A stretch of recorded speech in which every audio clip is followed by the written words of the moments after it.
What baller move can an educator make to command instant respect? I went to a small charter school for middle school. Our English teacher was brand new to teaching. If I remember correctly, she was only 22, which seemed ancient at the time. She always did her best to be so cheerful and make learning fun. But the thing that truly solidified her spot as my favorite teacher was that for every student's birthday, she'd give you a personalized mini notebook. It was just a simple small composition notebook that she had filled the first couple of pages with, telling you how much she loved having you as a student, how far she knew I'd go, and other affirmations. It seemed small, but as a 13-year-old who had a crappy home life, it made all the difference in how I acted the rest of the year.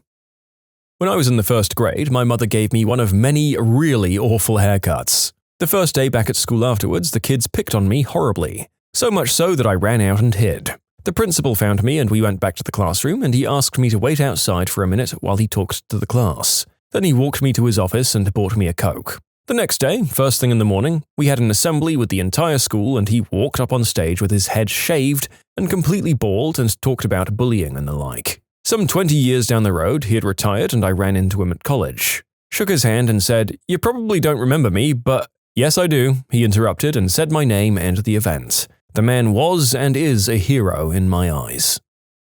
I had a teacher in elementary school who was prone to outbursts. He had a short fuse, at least compared to every other adult I knew at the time. For instance, when several of us in class weren't listening, he'd throw a piece of chalk against the wall to get our attention. Honestly, we just thought he was crazy. A year or maybe 2 years later, the school had a talent show. Like a big one, in the gym in front of everyone. One of my classmates was really into music and wanted to play a drum solo. Our teacher had mentioned offhand that he used to be in a band and played drums, so my classmate asked him, or sort of dared him, like kids often do with adults, to play a solo in front of the school. And he did. He frickin' rocked it. But that's not what made me respect him. Turns out the band he had played for was very successful and at the time quite a popular rock band. He left just before they hit it big because he wanted to be a teacher. He chose teaching kids over the chance at fame and fortune and didn't regret it. Decided to look him up, and he's still a teacher and doing very well. Made me smile.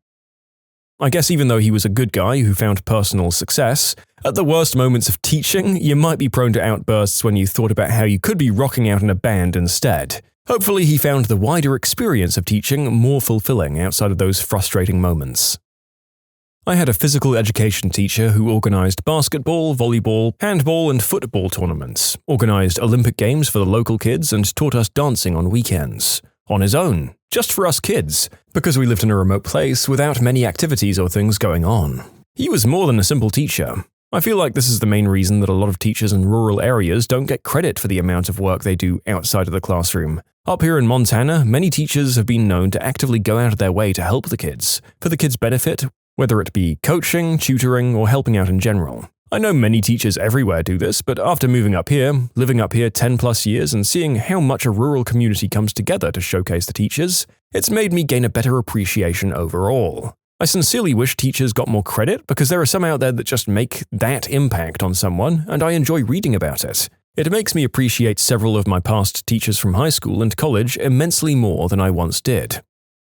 I want to shout out this one teacher of mine. She was our AP English language teacher for our senior year of high school. On one of the first days in her class, she explained how she went from being a kindergarten teacher to a high school senior teacher. She always saw off her cute and happy kindergarten kids, but as they grew up and they came back to visit her, a lot of them came back to her troubled and dissatisfied with their lives. It made her really emotional to see how people treated these kids that she loved so much, and how she couldn't afford to see kids so disconnected with life, and how she didn't want them to suffer as they headed out towards college and their adult lives. So she changed curriculums and started teaching seniors. If I remember right, it always came down to sending her kids off with a smile and prepping them for the real world. I respect the heck out of her, and she'll always be one of my favorites. Truly like a mother to all of her students.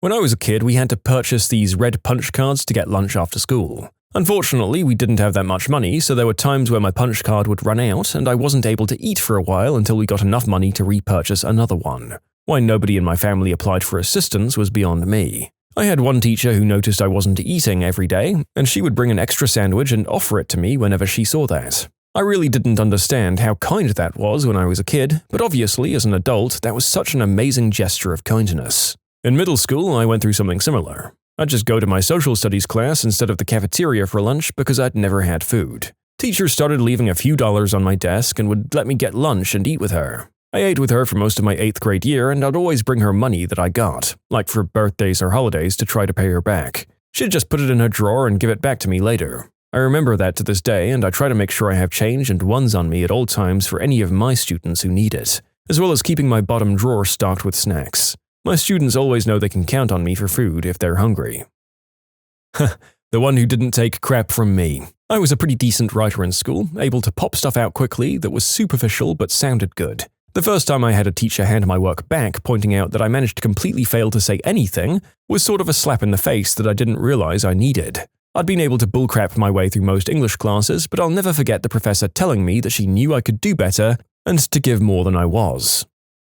I had a professor once state that she doesn't believe in trick questions. Students trip themselves up enough without the professor helping that along. She never did put any trick questions. My professor said she wasn't going to have a textbook for the class. Basically, she didn't respect the textbook representatives trying to take the farmer approach to force kids to buy a $170 access code. Instant respect. You just had to show up at the lectures and she'd teach you what you needed to know. I remember my 5th grade teacher had every student circle one book from the Scholastic Book Fair flyer. When the day came for the fair, if you didn't go to the library or purchase that book for yourself, she'd buy it with her own money to make sure every student got to take a book home. I wouldn't have had any books of my own if it weren't for her. Junior year of high school, English class. We were discussing a story we'd read. One student, let's call him Carl, made a point. The teacher was dismissive and basically said Carl was wrong. The next day, after we took our seats, the teacher said, "Before we begin, I was thinking about what Carl said yesterday. I was wrong to dismiss it so quickly, so let's take a look at that again," and then went on to repeat Carl's point and initiate a conversation with the entire class. After the conversation, it became apparent Carl's point was indeed off base, but I was impressed the teacher publicly owned his mistake and went down the path he should have.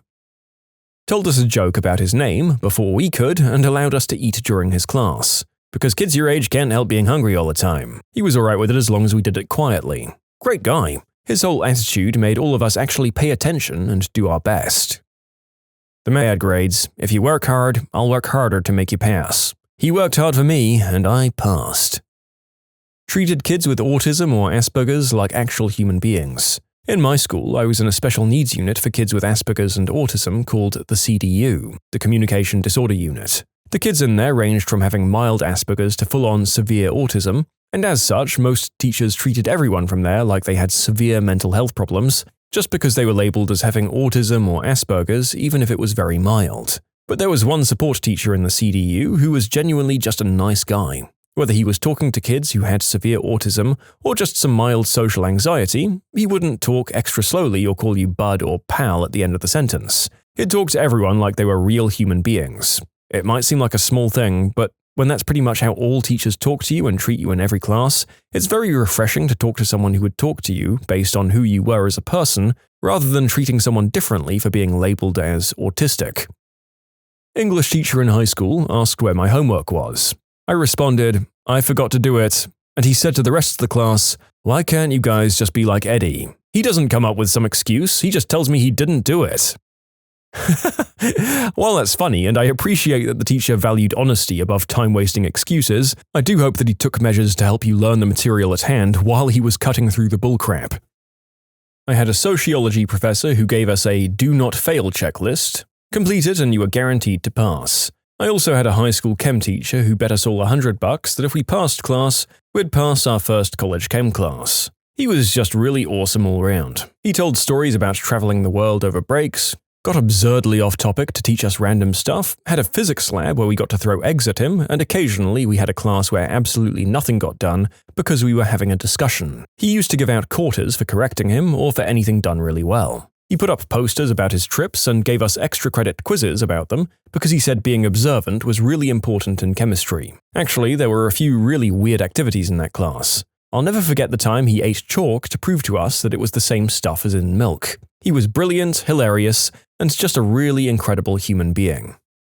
I'm epileptic and had a large set of seizures not long before finals in high school chemistry. My seizures tend to mess with my memory, and those multiple seizures had devastated my memory of everything I'd learned in class that semester. I was doing reasonably well in the class, but then absolutely bombed the test. After the failed test, I ended up just shy of passing the class, and he decided to give me a bonus question that passed me.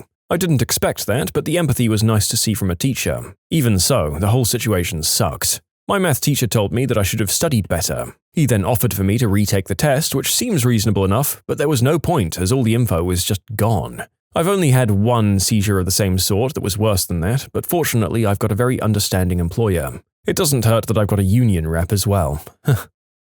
You can submit your own stories to be featured here on the channel. The story submission link is in the description below. Don't forget to subscribe to Am I the Genius?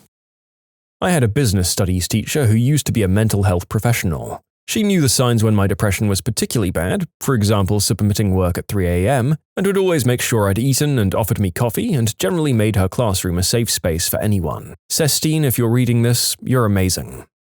It was small, but he told us he was going to be in a bad mood that day because somebody stole his bike. Just treating us like people was something that was rare in that school. Instead of shouting at my loud class for not shutting up before the lesson began, my history teacher decided to quietly tell the story of a pink elephant that wanted to be an astronaut. After a few seconds, people started to shut up and listen to the pink elephant story. When everyone was quiet and listening, he stopped mid-story. As much as it made me respect him, "Why didn't you finish the story, for frick's sake? That cliffhanger, man!" I moved out of home during high school. It was stressful, to say the least. I started to fall behind in assignments, I'd be absent for days at a time, and I missed tests and stuff. I ended up explaining the bare minimum of my situation to my English teacher, and their response always stuck with me. Just do what you can. It may not seem like much, but right then and there, for a 16-year-old kid who felt like simply living was a burden, it was everything. In my first year of high school, my class decided to play a simple prank on our English and SOSE teacher, by all laughing when he faced the board and then stopping every time he turned around to face us. After a few minutes of this, he just left the classroom without a word. We all sat there, confused, until a few minutes later, the assistant principal comes in and explains that we've really upset our teacher. He made us believe we'd seriously effed up. And then our teacher walked in and pretty much went, "Gotcha!" That son of a witch had our respect from then on in. My high school science teacher paused class to rip a student apart for bullying another student. Called it out as it happened in front of everyone, and that bully never went near that other kid again. I'll always remember that. One of my history teachers in high school did the same thing. We were doing out loud reading, and one of the guys in our class wasn't a native speaker and was struggling with some of the more complex words. One or two people started to laugh at him, which is when the teacher stopped the class and openly tore them a new one. She never once raised her voice in doing so, but I've never seen such a thorough shredding before or since. Mad respect to her for standing up for the kid who was trying his hardest, because that's just not seen enough these days. We had a pretty cool teacher in the 5th grade. He was down with all the stuff we talked about, made jokes, made lessons fun, but at the same time did not take crap from anyone. We had these really naughty boys in our class, like they pulled pranks, skipped, bullied other kids and never turned in assignments or projects, and one day they did something really bad. I don't really remember what it was specifically, and it made our teacher furious. I was like, this is it, we're all about to be a bunch of witnesses. I thought he was about to put hands on these guys. He was livid. He called the main instigator to the front of the class and just stared at him for what seemed like forever. And this kid was just like, not bothered and had an attitude. The teacher then starts talking, cool and calm, lecturing the kid about all the bad choices he was making, about how he needs to think about if these choices are going to get him anywhere in life, stuff like that. He brought that kid to tears. This kid, who thought he was the man, oh so cool and untouchable, and would never have to face the music kind of kid. He stood there in tears. The teacher wasn't rude or disrespectful, didn't hit the kid or scream or shout at him, simply spoke to him about making better choices. Teacher said the lecture was a lesson to all of us. I just think it was so cool the way he handled it. Spoke to that kid, and all of us, in a way that made us think about our future for the first time. Make good choices, guys. I had a principal in a new school that I hadn't met yet because the first day of school at my new school was my dad's funeral. He had no idea what I looked like, but he sought me out in the really crowded hallways and gave me a hug and his condolences. Never felt creepy, by the way. He only cared about me. He went on to local politics and became our mayor. Only time I've ever truly voted for the best person for the job, and not the least objectionable. Mr. Peary, if you see this, you earned my instant respect and kept it with your future actions. We need more like you. I told my English teacher about my unfortunate experience at my last school. It was just stupid people treating me like crap, and he approached me after class and said, "Hey, I'm sorry that happened to you. You know, there's a phrase in the English language that I think you ought to know. F them. Yes, the narrator is aware of the irony of how groundbreaking it must have been to be affirmed by a swearing teacher, and yet for me to be unable to actually vocalize what he really said for fear of demonetization. Still, great story. Hopefully the impact wasn't removed too far by the prudish nature of this platform.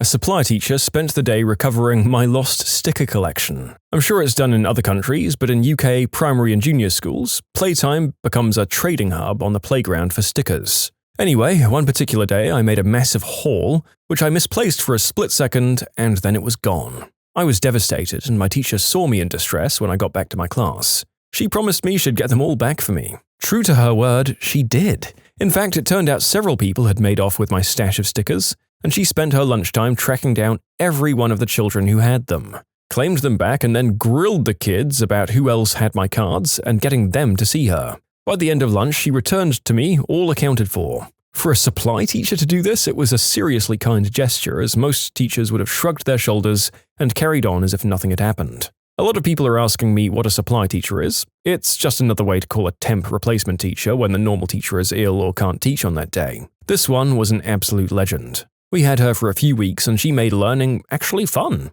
First, she came up with a picture of Robin Hood, and each limb or part of the body had a reward on it. Small rewards, like 10 minutes of playtime, for example. Bigger parts meant bigger rewards. As the students did well, like good marks or good behavior, they got stickers and you stuck it on the picture. It was a class effort as you all worked towards the prizes, and for our young minds, this was amazing as we'd never had that kind of incentive. Second, there was Student of the Day, the MVP of the class, and she'd announce it at the end of the day in front of the class so that you knew you were the MVP and everyone else knew it and how you earned it. She even had a dedicated corner of the chalkboard for your name.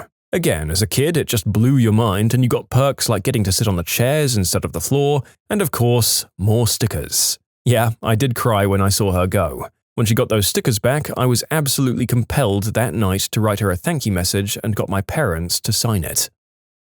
I had a professor that made it crystal clear that if we ever made an appointment and didn't show up, he'd take 5 points off our final grade. I tried to find him during office hours and he wasn't available. I told him that I deserved an extra 5 points because he wasn't available when he said he'd be, and he gave it to me in the interest of fairness. I remember my first math class in college. I didn't take any math my senior year of high school because I finished my math requirement my junior year. Anyway, the first math test hit me like a truck after never having to try in high school, and I scored in the low 60s. The next 3 tests, I learned to study and got 3 98s in a row. The last week of class, the professor, who was hardline by the way and would kick you out for having your phone out, called me up to her desk after class and said, "Clearly, you were having a bad day that first exam, so don't worry about that grade because I won't count it." It really changed my view of that professor. My 4th grade teacher would have a classroom yard sale every year after she did her annual spring cleaning. Her daughter was about 13, so the things she'd recently outgrown would be age-appropriate for us.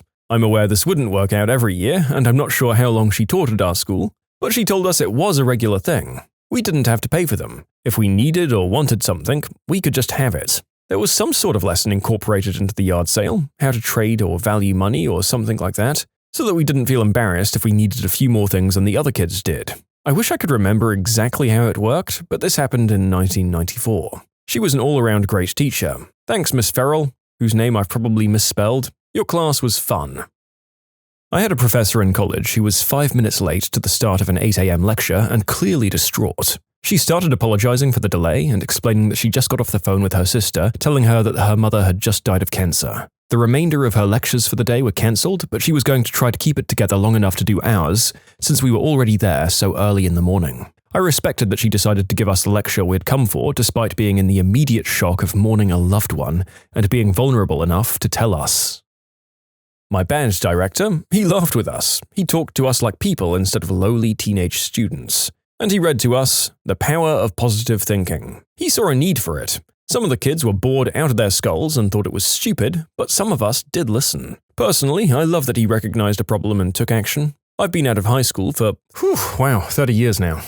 I'm still in touch with him. He's the most influential person in my life that isn't related to me, and it's because he chose to invest and do more than the bare minimum as a teacher. What is a dumb stereotype about your country that is 100% false?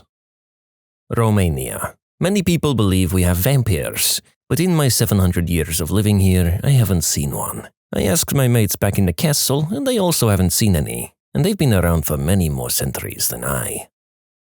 That Welsh people do the deed with sheep. Listen, the temptation's there, but the static shock wouldn't be worth it. That Finland doesn't exist. I saw some devs stream a strategy game that dynamically generated country names as they formed or were conquered. The Finnish viewers were not happy that Finland became Swedish Russia. No, Italians aren't all short, black-haired fat mobsters that wear wine-stained tank tops and cupolas. We are loud though, and yes, we gesture a lot.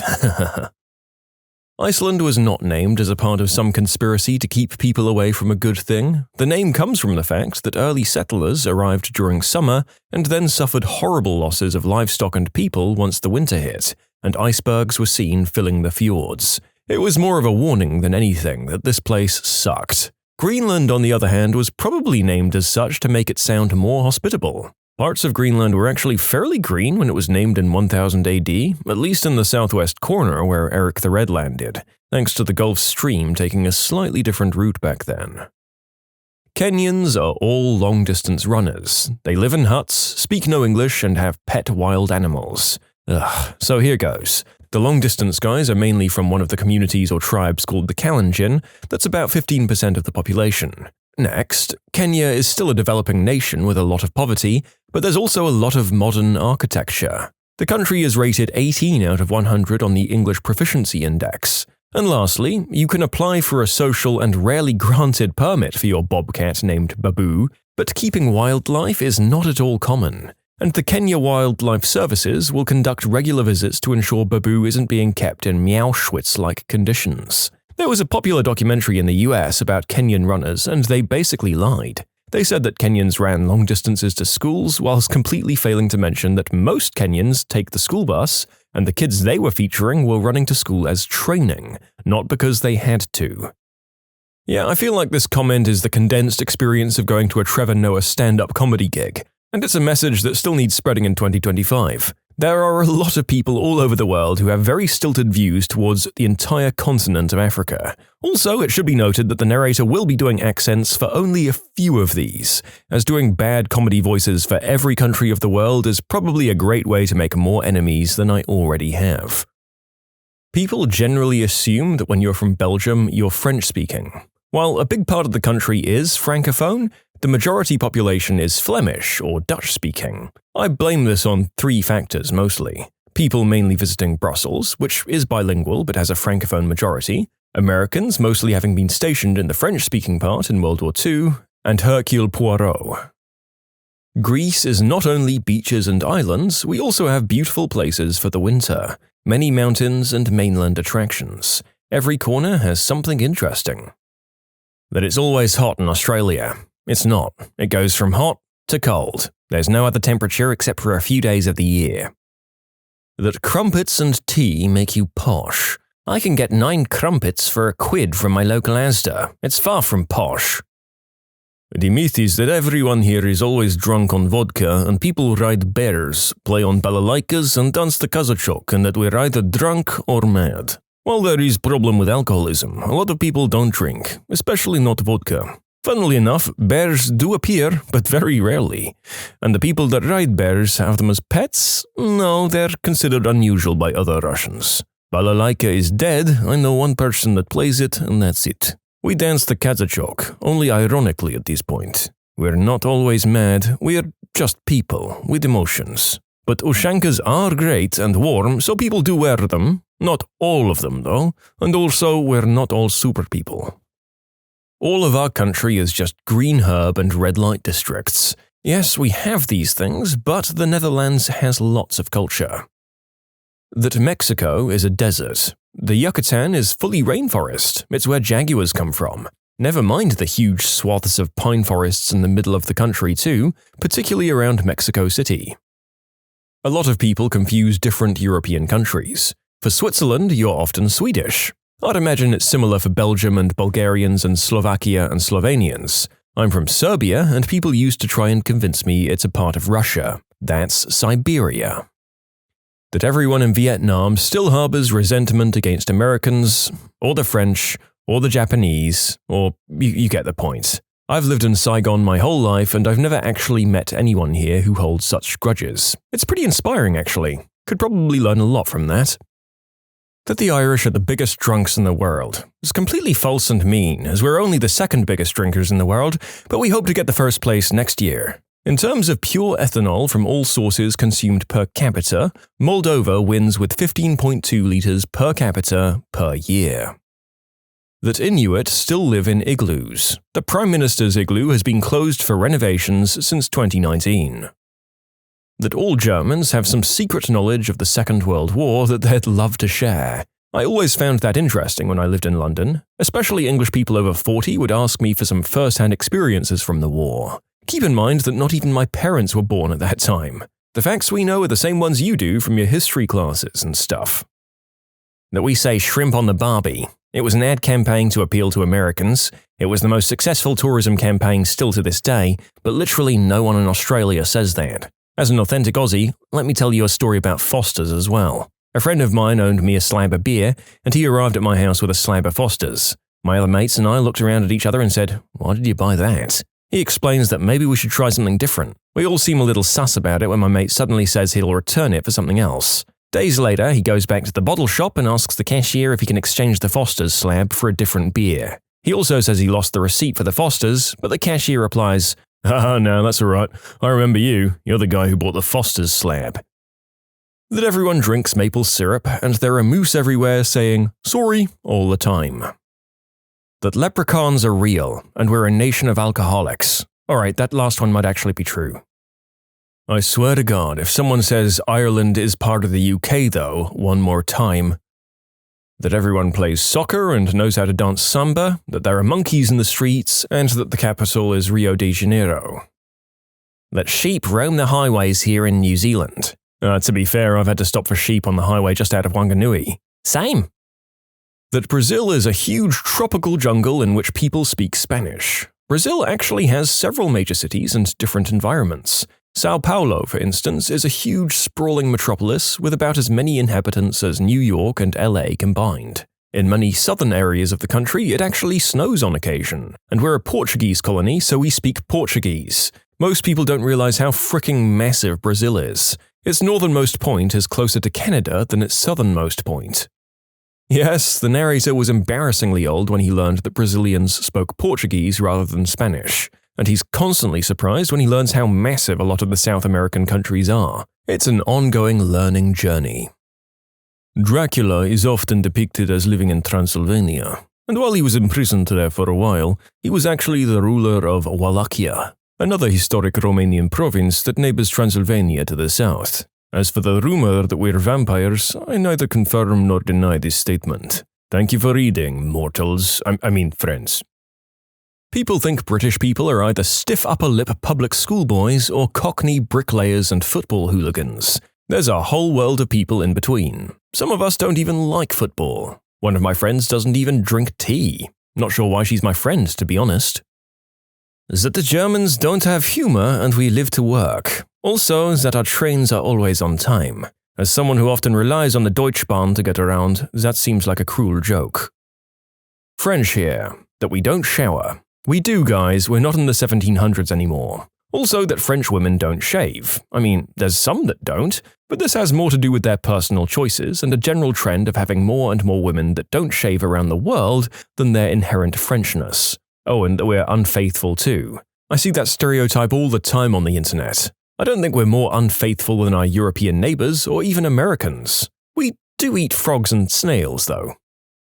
Oh, so much, according to popular opinion, I should be a green herb-smoking, clog-wearing tulip farmer living in a windmill. Can you guess where I'm from yet? Not exactly myth, but decent amounts of people still think that Czechoslovakia exists. We split apart in 1993. We're the Czech Republic, not Czechoslovakia anymore. To make it clear, the Czech Republic, shortcut Czechia, and Slovakia are two different countries. And FYI, Slovakia and Slovenia are also two different countries. They're not even neighboring countries.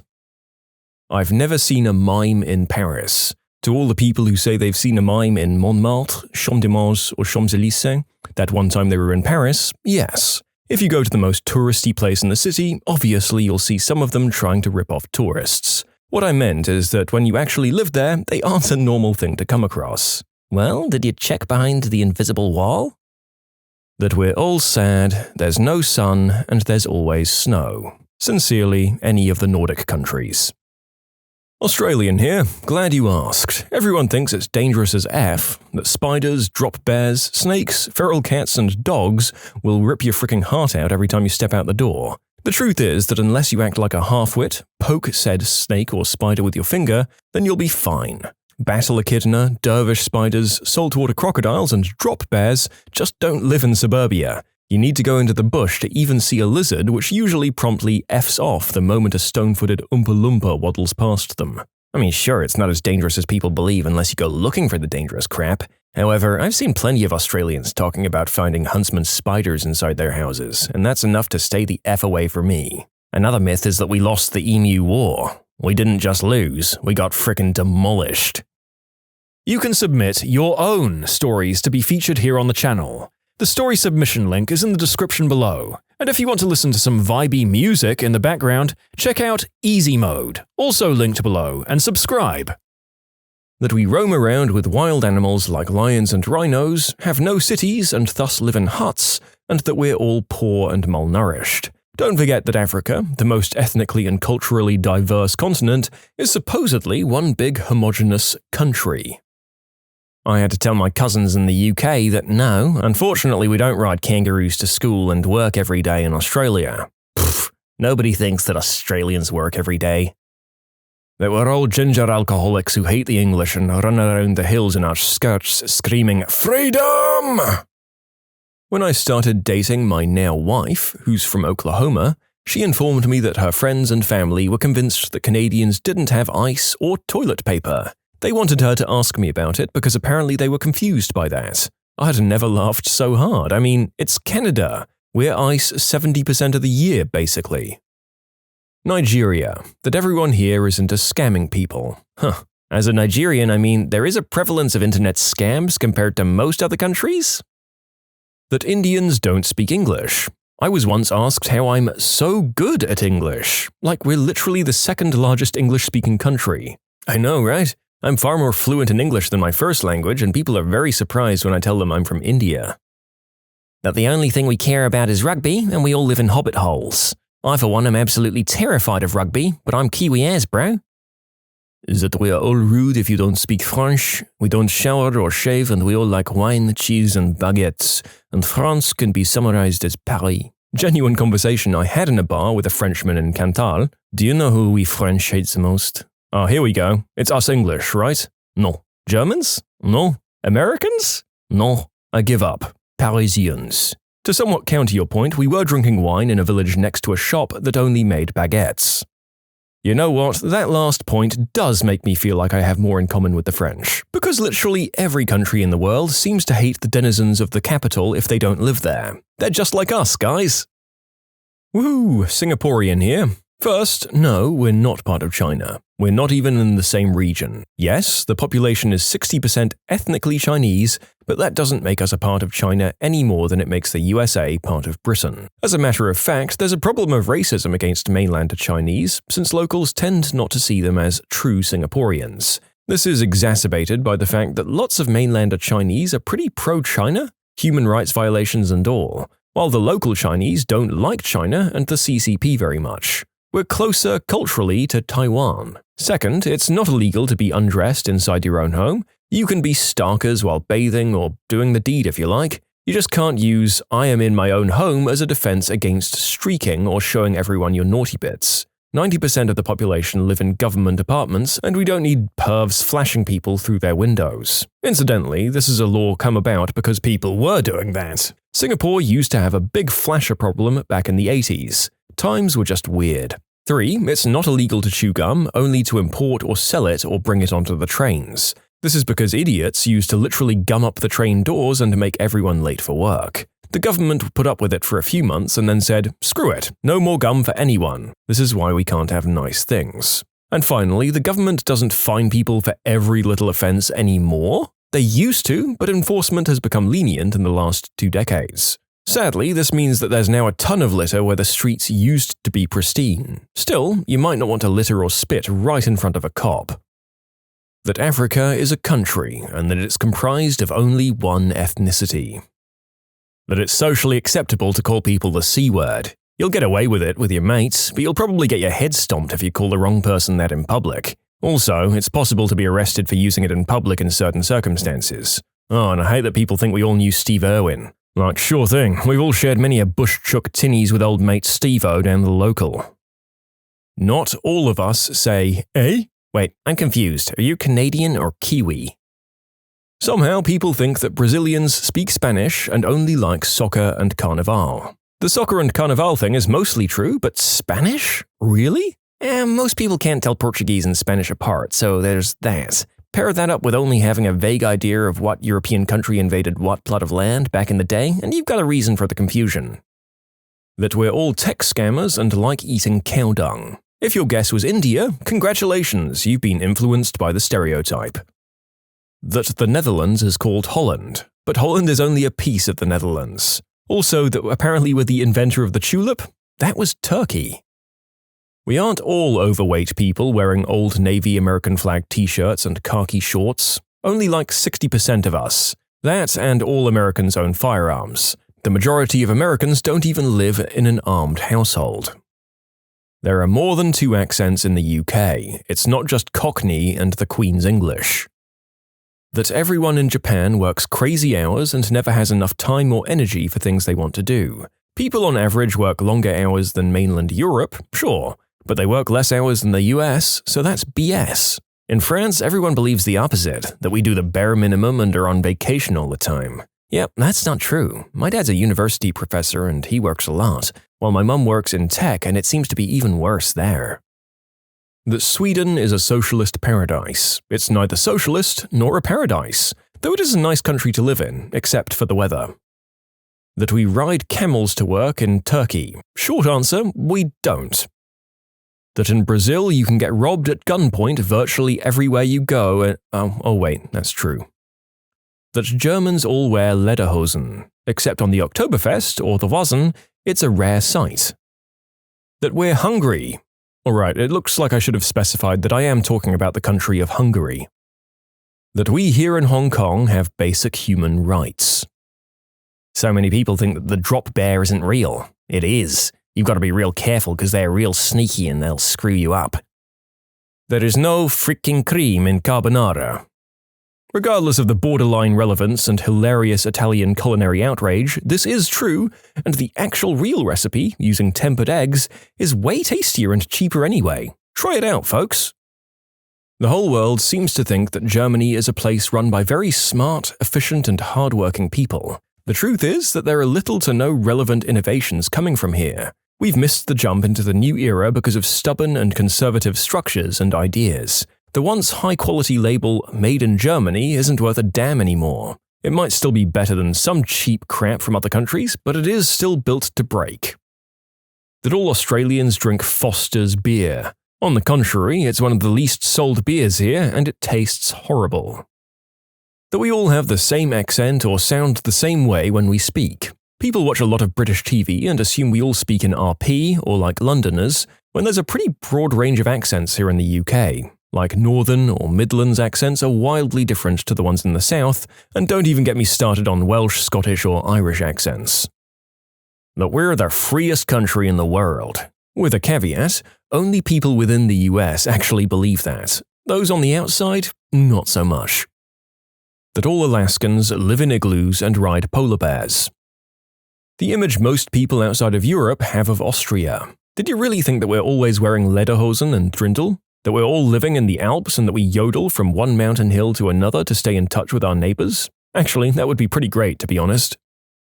I'm English, but I still haven't met the Queen, and I don't like tea. Many people still believe chewing gum is banned in Singapore, and if you're caught with it, you'd get caned. The reality is that in the 1990s it used to be completely banned, but today only selling it is illegal. Dental chewing gum is also allowed in Singapore. American here. Not all Americans are loud, obnoxious, stupid, gun-toting rednecks. There are many smart, polite Americans. We just get outshined by the idiots. Oh, don't get me wrong, there are plenty of idiots, but we're not all idiots. That Greeks are lazy and don't work. Say that to me while I'm working my usual 12-hour day, can't see my friends because they do the same, and my father is dying because he overworked himself and has very serious health problems because of it. Bad teeth in the UK, when in reality, up to the age of 18, we have free dental care. Brazil is a horrible place with criminality rates at 63,917%, and we live in a forest. That it's easy to start your own business and grow it until you achieve the American dream. By the 5th year of being open, 50% of them fail, according to the Bureau of Labor Statistics. I live in Norway. There's supposed to be a misconception that everyone native to Norway is tall and blonde. My ancestors have lived here for ages, and 90% of my family look like dark-haired hobbits. I've also heard that many people think that the Norwegian language can be traced directly back to the Norse language. There are bound to be relations between them, but it's mostly a mix between Danish and German. And during the last 30 years, more and more English has found its way into it. The Northern Lights are a very rare sight in most parts of the country. I live relatively far south and have seen them here once, but they usually only appear in the north during winter. Our country isn't very big, but it is quite long. The furthest northmost point of the country is over 1,900 kilometers, or 1,200 miles away from my house. If I were to travel the same distance southwards, I'd reach Trento in northern Italy. I think that myth about Polish people being thieves and alcoholics is still commonly believed. Of course we drink a lot, but not every single one is an alcoholic. And that myth about us being thieves is not correct. I lived in Poland my whole life, I'm 30, and I've never been robbed or anything like that. I never lock my car, and I park on the street. Poland is really nice, and when this freaking pandemic ends, I highly recommend that everyone should consider visiting us. That Canadians are inherently nice and tolerant. We are not. So many rude, ignorant jerks. When did you get to watch a dumb criminal set themselves up for failure? Someone stole my credit card and bought an iPad, but had it shipped to my house. I'm guessing they accidentally went with the default ship to billing address option. The kicker is they actually called me, pretending to be a Best Buy employee, and said they'd shipped a package in error and I should leave it outside for UPS to pick up. Luckily, I noticed the charge on my credit card and was able to return the iPad for a full refund. I gave the phone number to the cops. A friend of mine had his backpack with his $1,400 engineering laptop in it stolen while at campus food court. I had a weird gut feeling it would turn up on Craigslist or somewhere similar. Every day for a week I checked Craigslist. Exactly 1 week later, I found that laptop. This extremely stupid criminal took a picture of the laptop screen with my friend's login name. Yeah, very dumb criminal. So I contacted the seller immediately via email and he responded within 20 minutes. I said I'd like to buy the laptop from him. We agreed to meet at a nearby parking lot later that day. Next, we called the cops. They agreed to set up a sting on the thief. One of the officers pretended to be the buyer and approached the thief. The officer acted as if he was examining the laptop, but was actually looking for the serial number. Boom, it had a matching number and they arrested that idiot. A week ago, 4 months later, the guy was proven guilty and, to my knowledge, was spending a year in prison. Plus, my buddy finally got his laptop back. My parents were driving home and saw their second car coming the other way. They turned around, followed it, and stole it back with their spare keys. And yes, they obviously reported the matter to the police. The stupid girl found my debit card after I'd dropped it on campus. Took it to Wilson's Leather and bought her boyfriend a leather jacket. When my card didn't have enough on it to pay the whole cost of the jacket, she used her own debit card to finish paying it off. All on video. We left our garage open a few years ago at night by accident. Apparently someone had been snooping around in there because everything was out of place in the morning, except for a solid gold bracelet lying on the ground outside the garage door. What did they steal? My freaking Razor scooter, man. My card was stolen once. The person ordered about $75 worth of pizza and had it delivered to their house. I visited the pizza place, said I needed a receipt for the pizza so my company would pay me back, and they gave me a receipt showing the address they delivered it to. Turned it into the police in town and they were on the news 2 days later. Seems like a bit of a misjudgment to get it delivered rather than just coming and picking it up in the store. I mean, you might have ended up in the CCTV, but what are the odds of anyone being able to identify you with that? When I worked at Guitar Center, a couple came into the store. The guy left and the girl stayed, checking out the guitars.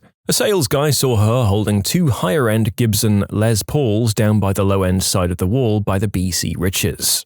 He asked if he could help, and she asked a question about the guitars. He took one from her and went to check something on it, and once he was about 20 yards away, she bolted. She sprinted down the hallway to the warehouse, past the bathrooms, and busted out the emergency exit door that lets out behind the store. Two guys took chase and made it out in time to see a car squealing around the corner of the building. We had really got nothing to go on. I was mad because having a $3,500 guitar stolen cuts into my bonus, and it just overall sucks to have your crew bummed about the theft. Cut to 1 week later, I'm running my morning meeting and I'm told I have an important phone call. I take the call and my friend is telling me I have to check my email. I do, and there's a link from him to a Craigslist ad. The mother effer posted a photo of himself holding the guitar. I know that it's ours, I just know it. He describes it inaccurately and is asking for $1,000. Gives a BS reason for it not having a case. We need that serial number. We need that freaking number. Another manager calls him pretending to be a collector. He casually asks for the serial number, saying he's only looking for guitars from a certain year. He calls it a date code, but I don't think the guy is buying it. He tells him he'll call him back with the number, but then never does. So we're getting antsy. We call the cops, we form a plan. Another one of our guys calls and tells this dude he just has to have this guitar. He'll come meet him with cash. The guy agrees. They meet at a gas station. Dude walks up with this gorgeous $3,500 Les Paul in a $35 gig bag. They talk crap for a bit and my guy asks to see the guitar. He looks it over and checks the serial. It's ours. Yeah, man, this is exactly what I was hoping for. Great guitar. And then he waves across the street to the cop car that was waiting around the corner. The guy is like a deer in the headlights. They arrest him and even let us leave with the guitar. Back at the store, my friend's phone rings. It's the guy's number. He answers and a woman's voice says, "Were you meeting my boyfriend about a guitar?" My friend says, "Yep, sure did." "Oh, he's not back yet. Are you still with him?" "Nope, I'm already home." "Oh, weird. Okay. Well, did you get the guitar?" "I sure did. I'm holding it right now. Thanks." "Oh, great. Thanks. Have a good day." 1 hour later, she calls back. Didn't even bother to answer. She left a very nasty voicemail with a lot of swearing. Priceless. I hear he threw her under the bus in court, and they were both in hot crap over the whole thing. Jeez, the girl felt justified enough about her actions to leave an angry voicemail? What the hell could she possibly say? I've got one from this past weekend, actually. I volunteer cleaning up at a local park. It's called a park, but it has no facilities and no employees. It's really more of a forest, and it doesn't get much official attention. Anyway, almost every day I walk through, pick up trash, and ensure it's properly disposed of. It's a beautiful park, and I like to keep it that way. So Sunday afternoon, I found that someone had dumped a huge amount of construction debris in the park along one of the access roads. As I piled it up neatly, I found a receipt with a guy's name, address, and phone number, along with a description of his vehicle, including the make, model, mileage, and VIN. So I called the state park police and asked to speak with an officer. I showed him the dumped trash, showed him the receipt I found, and made a formal complaint. He gave me the usual, "We'll let you know if we need anything else from you." The officer then called me last night to thank me for finding the receipt. He said they went and paid the guy a visit, found that vehicle in the driveway, and he answered the door. "Are you John Doe?" He said, "Yeah, that's me." And the officer said he insisted he knew nothing about illegal dumping, no surprises there, and when it seemed like the interrogation was going nowhere, he pulled out the receipt and the guy said, "That's not my name." He had already said it was him. The officer told me that's when he said, "Okay, sir, if you're not going to properly identify yourself, you're under arrest for obstructing a government official, a Class A misdemeanor, and we'll fingerprint you at the station and find out who you really are." Suddenly, the guy's story changed. He was the guy on the receipt, that was his truck, and he dumped the trash in the park. The officer even said that the guy said, "I never thought I'd get caught." And he wouldn't have either if it wasn't for us meddling kids. In short, guy dumps construction debris in a park, leaves receipt with name, address, phone number, make and model and mileage of vehicle, and VIN. The guy lies about it when questioned by the cops, and comes clean after confronted with the receipt. I've had this same thing happen about 8 years ago. The idiots used my debit card info to purchase a digital camera and computer parts, about $800 total, from Newegg, and then had them shipped to my address. Called up Wells Fargo as soon as I noticed the charge, and they handled it fairly quickly. 3 days later, I was refunded the purchase and returned the merchandise to Newegg as soon as it arrived. I considered myself pretty lucky that the miscreants used incredibly poor thievery technique. My soccer team was playing a game at a local park. During the game, a sketchy-looking guy runs through to the pitch we're playing on holding several cell phones. We soon realize that said valuables belong to us and we begin chasing him. He probably thought that he's made a profit, stealing cell phones worth hundreds, until he looks back and sees 30 people chasing him down. When we caught him, we took our valuables back and proceeded to beat the crap out of him. The thing is, our changing rooms are roughly 200 yards from the field, so why run directly past the people you've just robbed when you could so easily sneak away? Someone stole my wife's debit card and used it for online gambling websites in Europe, and ended up winning. The winning automatically went right back into her account. Sadly, she couldn't keep it since she had already disputed the charges with the bank and frozen the account. Damn it. I mean, you'd almost be kicking yourself for doing the smart thing and freezing your account, wouldn't you? That said, you potentially recouped a lot of money for other stuff they'd spent it on, so it's probably just best to take the low-level win. The first time my dad was on jury service, the case involved a criminal who had tried to rob a jeweler's shop. This was probably in the UK in the early 50s, when police response was slower and shops weren't as well protected as they are now. The shop had a burglar alarm, but the thief figured that he could just smash the front window, grab anything he could reach, and be gone long before the police showed up. Unfortunately, he didn't do his research properly. The shop was actually on the ground floor of an apartment block that was used to provide accommodation for young police officers. About a minute after the alarm went off, he found himself surrounded by 20 cops, and about 15 minutes after that, he was in a cell. In short, clueless burglar knocks over a shop next to police apartments, and jail time ensues. A friend of mine was mugged by some teenagers. He wore a fluffy jacket, so when the muggers frisked him, they didn't find his mobile phone, but got his cash. As they were leaving, he heard them say that they were taking a taxi to a specific store. As soon as they left, it was easy for him to call the police, who made a broadcast to all taxi drivers. After that, it was easy for the police to arrest the muggers. I live in a third-world country, and my parents got a phone call from someone who first put a crying girl on the line and claimed they'd kidnapped me. I was with them at the time, so they knew it was fake. The conversation went like this. "Oh, that's weird. I don't have a daughter." "Oh, you don't? So do you have a son?" "Nope." "Oh, well, how about a younger sister?" And my dad hung up. You can submit your own stories to be featured here on the channel. The story submission link is in the description below. And if you want to listen to some vibey music in the background, check out easymode, also linked below, and subscribe. That happened to my mother. Somehow, someone got a hold of her credit card number and proceeded to buy things. Not even things that were remotely close to what she likes. I think they brought an attachment to a muffler, a prepaid cell phone, and some CDs, all shipped to my mother. I don't think they were very good at crime. My friend's roommate also lifted my debit card to buy lunch and dinner on a couple of occasions. He works in an entirely different part of the state than my friend. My friend confronted him about it, and he said, "No, that wasn't me." My friend just asked him again, and he admitted it. Still waiting on getting paid back, though. In high school, a girl's BlackBerry got stolen while she was at track practice. It was a huge scandal, as the only people with access to her stuff were people on the track team. The person who stole her phone tried to set up his email on the phone, which sent an email to her saying, "Are you sure you want to change your email to theguy'sname@gmail.com? It ended up being a team captain who had given the speech to the team asking for the phone to be returned. NBA player Reggie Harding washed out of the league by age 25. He returned to his old neighborhood in Detroit without any marketable skills. One day, he walked into a neighborhood liquor store with a nylon mask over his head, brandishing a weapon and demanding money. The clerk took one look at the 7-footer and reportedly said, "I know that's you, Reggie," to which Harding replied, "It ain't me, man." When I was 16 years old, some former friends broke into my basement. Among a couple of other random things, they stole my radio, which was a giant boombox, and my bike. They also stole a couple of sports collectibles that belonged to my stepfather. My stepfather was not the kind of man you wanted to get mad. While he was never a violent person, he had no problems with resorting to violence if need be. His sons, though, had hair-trigger tempers. It didn't take too much for them to want to beat the crap out of someone. I was angry, my stepfather was about to lose his crap. He calls up his sons, who head over to the house. As they're about to pull in, they hear music. The kids who broke into my house were in the schoolyard, 3 houses down from where I live, listening to my radio, and one is sitting on my bike. Beatings were issued. Some buddies of mine once broke into an ice cream truck and got busted just a few blocks away, eating said ice cream.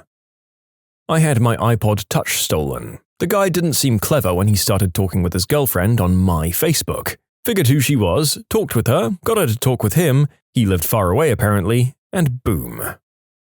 This kid that was in my class in high school years back ran an operation on eBay selling those underbody neon light kits. You know, the bullcrap that makes you look all fast and furious. Anyway, he makes a small fortune selling that stuff. The only problem was that when the customer received their product, it was just a picture of the neon car kit. This kid had apparently worded his description to confuse people into thinking they were buying the real thing, but in reality they were spending $200 on a piece of paper. A bunch of really angry people from around the country called our local police and he ended up getting arrested. I can't remember the charge, but he had tens of thousands of dollars to pay back plus fines. The entire town shamed him, made fun of him for crying when the police interviewed him and everything. He was all over the news for a bit. You know, it's a pretty small town if this was the news event of the century there. Also, the narrator thought about doing something like this to try and scam the scalpers who were taking advantage of people when the PS4 came out, and people were buying them out and selling them at inflated prices on eBay to desperate parents at Christmas. My friend informed me that I could still get in a lot of trouble no matter how explicit my ads for pictures of PS4s were, even if I made sure I was only selling to scalpers. So it just goes to show you can't even get away with doing this kind of thing to rob from the bad guys. This is my story of how Visa paid me for a diamond ring. One day I went to check my credit card bill and noticed there were two really big charges, one at a random jewelry store in Seattle and one at jcpenney.com. This was back in 2003 before they'd call you instantly. I called them and they said they'd take care of it. The charges were removed immediately, and I thought I was done with the whole thing. My wife's family lives out of the country and we go to visit them every year for Christmas. Everyone just buys stuff and ships it to us in the months before, so we get random packages all the time. A day or two later, my wife, then girlfriend, calls me at school and says, did you order a 3-diamond engagement ring? Now, she knows it's not for her because she hates diamonds. We quickly figure out this must be the $2,000 charge on my credit card bill. It seems they had the item shipped overnight, no idea why they sent it to my address. Maybe they were hoping to pick it up in the mail. It's almost time to fly out of the country, so we stash it in my desk and figure we'll deal with it when we get back. 3 weeks later, when everything's settled down, I call JCPenney and explain the situation. I'm very clear. I have the ring, I didn't pay a dime for it, and I'd be happy to get it back to them if they send me a shipping box. They offer to send me a prepaid thing so I can return it. A couple of days later, it arrives, but it's only a shipping label and I don't have the original box. I don't want to be responsible for the item getting damaged in shipping, so I call JCPenney and explain the whole thing again. They say I should just bring the label and the ring to the local JCPenney and they'll take care of it. So, we hop in the car and go to the local store. Here's the flow of events. The service desk won't help us. Anything jewelry must be handled by that department. The jewelry department looks up the order and finds that it's a special order, and only the special order department can do anything about it. And there just happens to be a special order counter downstairs. So we end up at the special order counter and I explain the whole thing to the guy behind the desk. He gets his manager and I explain it again. I'm very clear that this is not my ring and I have not paid for it. The guy at the register, with his manager standing behind him, tells me that the only way he can ship the ring back is as a return, and he has to put the full amount back on the original card. His books need to match the ins and outs, so that's his only option. I ask if they're going to be mad that they paid me for the ring, and he says, if they come after anyone, it's going to be me. Okay then, I say as I hand him my credit card, and he puts $2,000 on it. I figure in a week or two, JCPenney will call and get their money back. The call never comes. Not in 3 weeks or 3 months. A year later, the credit card company gets tired of me having such a large positive balance and mails me a check for $2,000. In short, Crook buys a ring with my card and JCPenney pays me $2,000. My dad is an ex-cop. He still knows and hangs out with most cops in town. After he retired, he bought a very large Ford pickup truck. Sorry, I don't know anything about the model. And he had a custom paint job done to it. Everybody knew this truck. Of course, some idiot steals it. Bad enough that he stole a truck with a custom paint job which is going to stick out like a sore thumb no matter where it goes, but this moron decides to take it joyriding around town. Of course, once the cops get wind of this, they're all over it like flies on poop. Word spreads quickly. If anyone sees JJ's truck, it was stolen. Get them.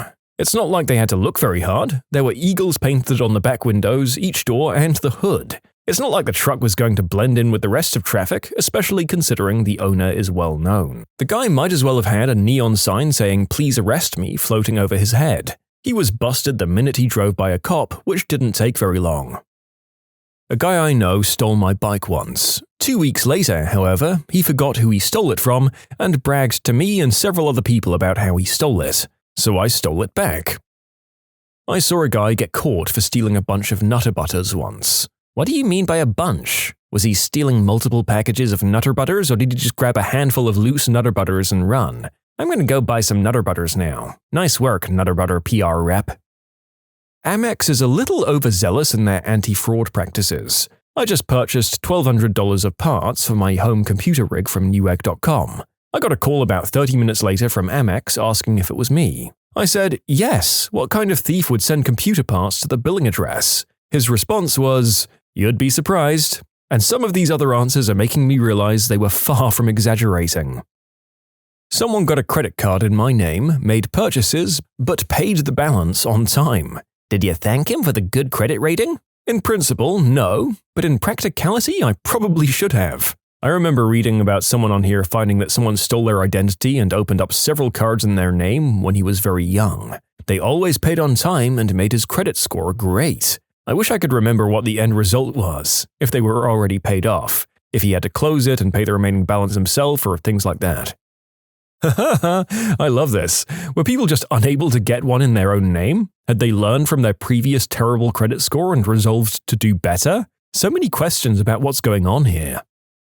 I used to live in a student rental. Me, a friend, and a third guy whom neither of us knew. My friend and I went to Newcastle for a weekend on a visit, and when we returned, both my Xbox 360 and his PS3 were missing. We quizzed guy number 3 about it, and he claimed that he'd gone out one night and the door was open when he came back. He said he hadn't contacted us as his phone was broken. That turned out to be a total lie. So naturally, we contacted the police, and the officer who came round inspected the door and mentioned that there was no sign of forced entry anywhere in the house. A couple of days later, flatmate number 3 left his door open while he went out. Neither of us totally believed his story, so we decided to poke our heads into the room to see if there was anything untoward. And what do we find? Yep, both consoles plugged into his TV. We left the room and didn't mention it to him when he came back. Instead, my friend went outside and contacted the police to inform them that we'd found the perpetrator. About an hour later, he was being led out the door in handcuffs. 2 hours later, his entire room was emptied out and in a pile of black sacks in the hallway.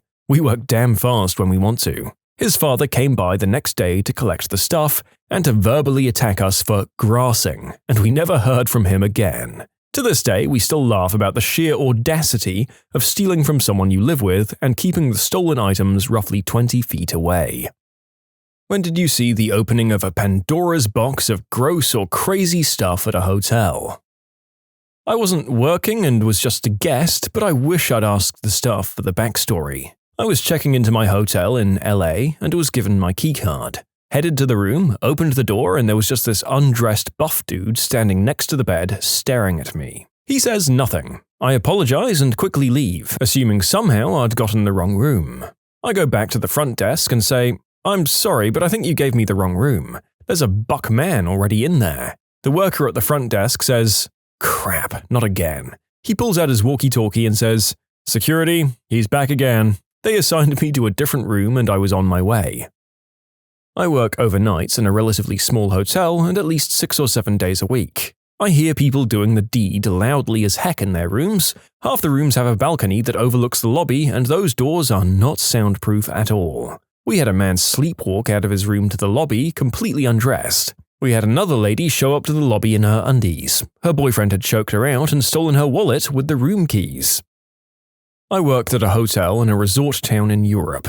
One of the maids called me to a room for help because it was in the location of an extremely messy bout of group whoopee from the touring ice show. The room was covered in bodily secretions and excreta. There were used rubbers thrown everywhere and half the furniture was busted. The poor maid was in tears, thinking she'd have to clean it. The hotel management called in a professional cleaning company who wore disposable suits, respirators, and eye protection. They got rid of most of the stuff in the room and charged a fortune to the ice show. Had a teen girl exposed from the waist down, speed-walking around the hotel and casino looking for her mum. She was absolutely hammered and in a full blackout. Me and another supervisor caught up to her just as she was getting into an elevator full of drunk dudes, telling her they'd help her find her mum. Her mum was not at the casino, and we never determined where she actually came from. She just appeared there, moving like a speedwalker, undressed except for a tank top. I work front desk at a luxury hotel. One night, the elevator door opened and a completely undressed woman stumbled out, covered in blood. It turned out she was epileptic and had had a seizure in the shower. She had fallen, grazed herself, exited her room, and locked herself out. It was a truly terrifying 25 minutes of trying to piece together what had happened. As someone with seizures, this is my worst fear, man. Although I don't want to minimize the fact that people with any level of epilepsy have it way harder than me, I'd just like to posit that I feel like I'm capable of having this level of accident without seizures and just by dint of being clumsy. Thank you for your time. I was a night auditor at Home 2 Suites several years back. Our usual extended stay clientele were traveling nurses, government contractors, or out-of-town veterans getting something done at the VA hospital. But we had one guy and girl on the first floor for a few weeks that were odd. It took us a while to realize that it was a working girl and her pimp. Some John would come to see her, and the guy who rented the room would come and hang out in the lobby or go smoke at our fire pit. Our manager was a bit clueless and took longer to figure it out, but once she did, she went and knocked on the door to ask them to leave. The guy only cracked the door so she couldn't see inside the room. He had declined housekeeping for 2 weeks straight, but she managed to see an office chair behind him that had 2 firearms and a huge Rambo knife on it. So she called the cops. I came up later that day to pick up my check to find cops surrounding the building. Turns out he'd barricaded himself in the room and held the girl hostage, so SWAT had to come tear gas him through the window and use a battering ram to get inside. The owners fired our manager for that, for letting it go on so long, and for the optics of cops swarming our hotel. I was night shift security for a motel right next to the biggest casino in my state. It was common for substance addicts to hang out around the property. One time, this guy staying in a room did a little too much crystal and had a freak out. He was running around the walkways undressed. I had to ward him away from people's rooms so they wouldn't be disturbed. He ended up jumping off the second-story balcony and splatting on the pavement. He scampered up and raced across the street into a car dealership. Not my problem anymore. Many years ago, I worked at a very nice casino resort as a valet.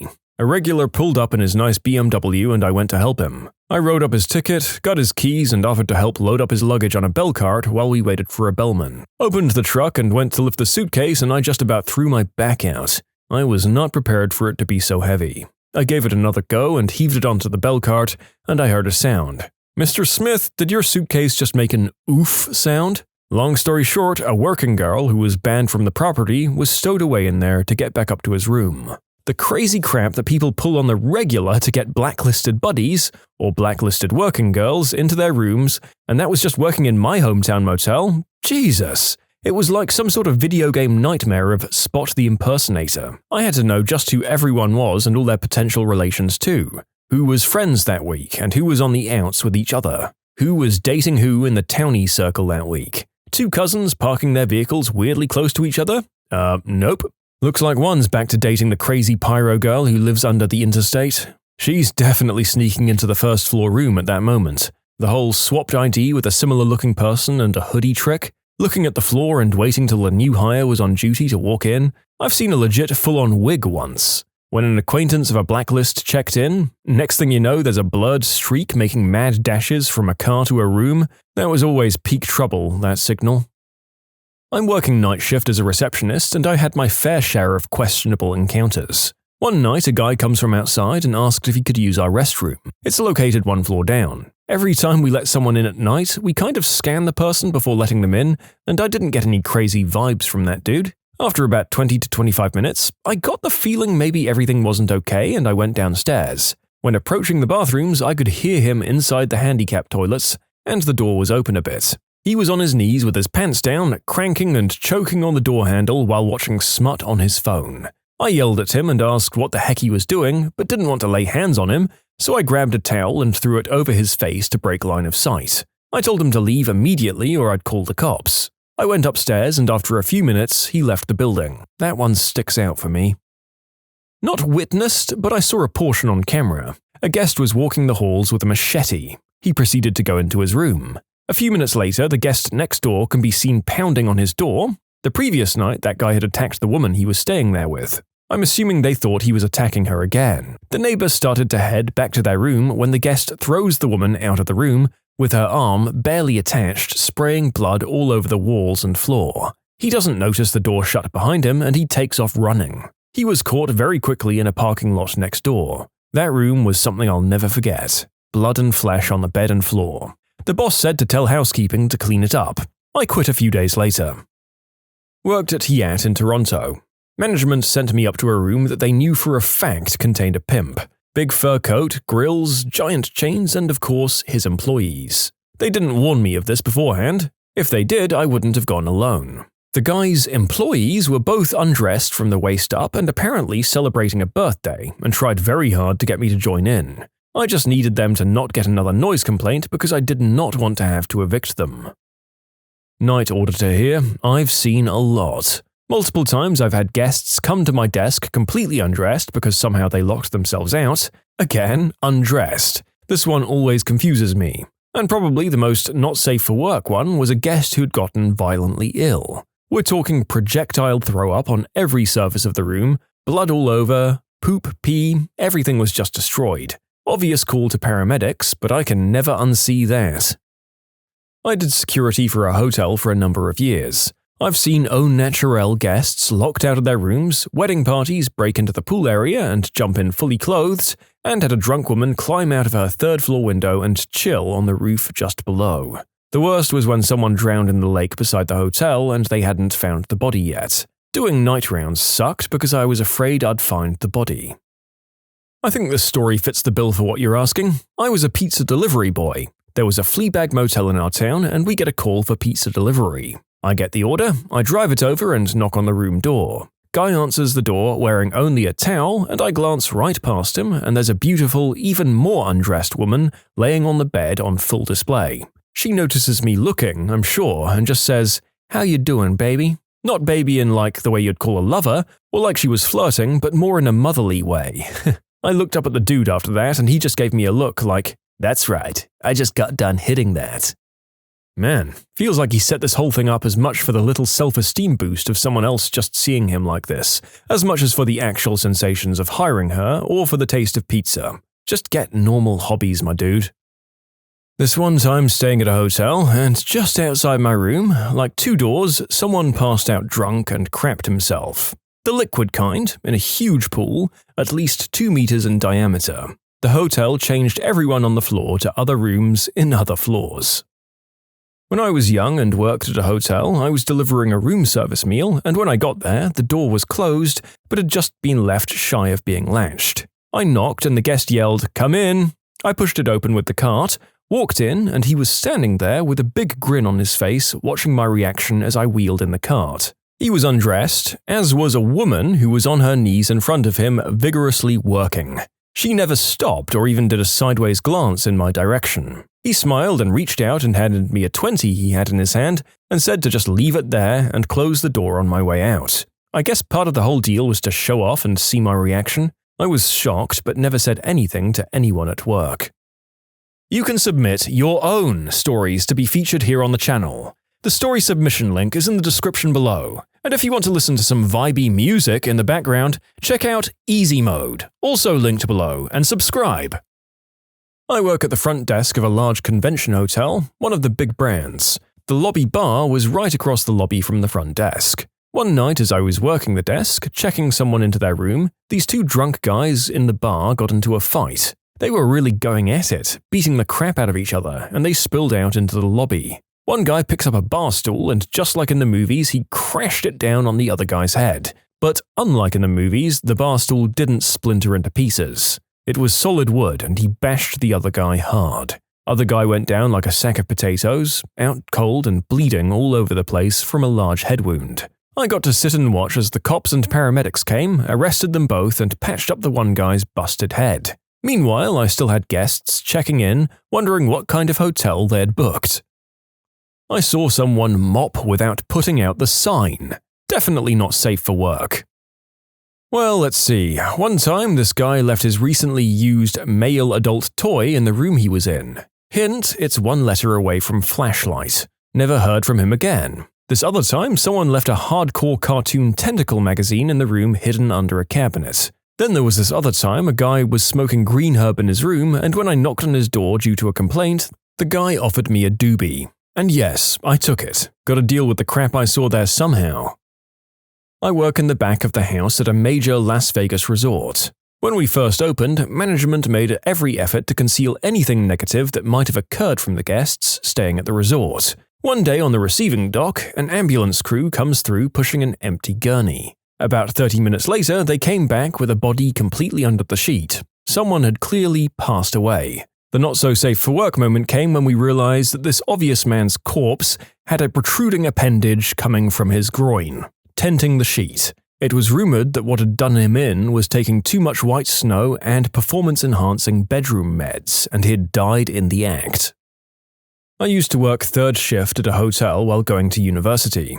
One weekend every summer, our city hosted a tournament for the National Softball Association for the Deaf. One night I got multiple noise complaints and went upstairs. In one of the rooms, a man and a woman were having the loudest, most bestial whoopee you could possibly imagine. You could hear it from 30 meters down the hall. They weren't answering the phone and obviously couldn't hear me knocking. I used a master key to crack open the door, and there was even more amazement at the pure volume and completely atonal and unabashed moans, grunts, and yowls. Being careful not to stick my head in, I reached inside the room and flipped the lights on and off and then pretty much ran away. It's a shame people complained because I hated to interrupt what must have been a good time.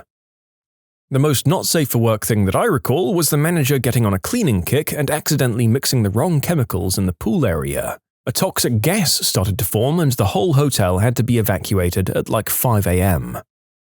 Eastern Idaho, night audit and front desk. During a state-high school wrestling tournament, I heard a commotion in the sauna around 2 a.m.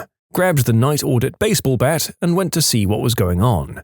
Found 20 to 30 teenage boys either completely undressed or in their wrestling outfits, camping out in a sauna with room for 6. They were obviously trying to sweat down to make weight. A couple of months later, I heard a guy yelling from the closed indoor pool at around 4 a.m.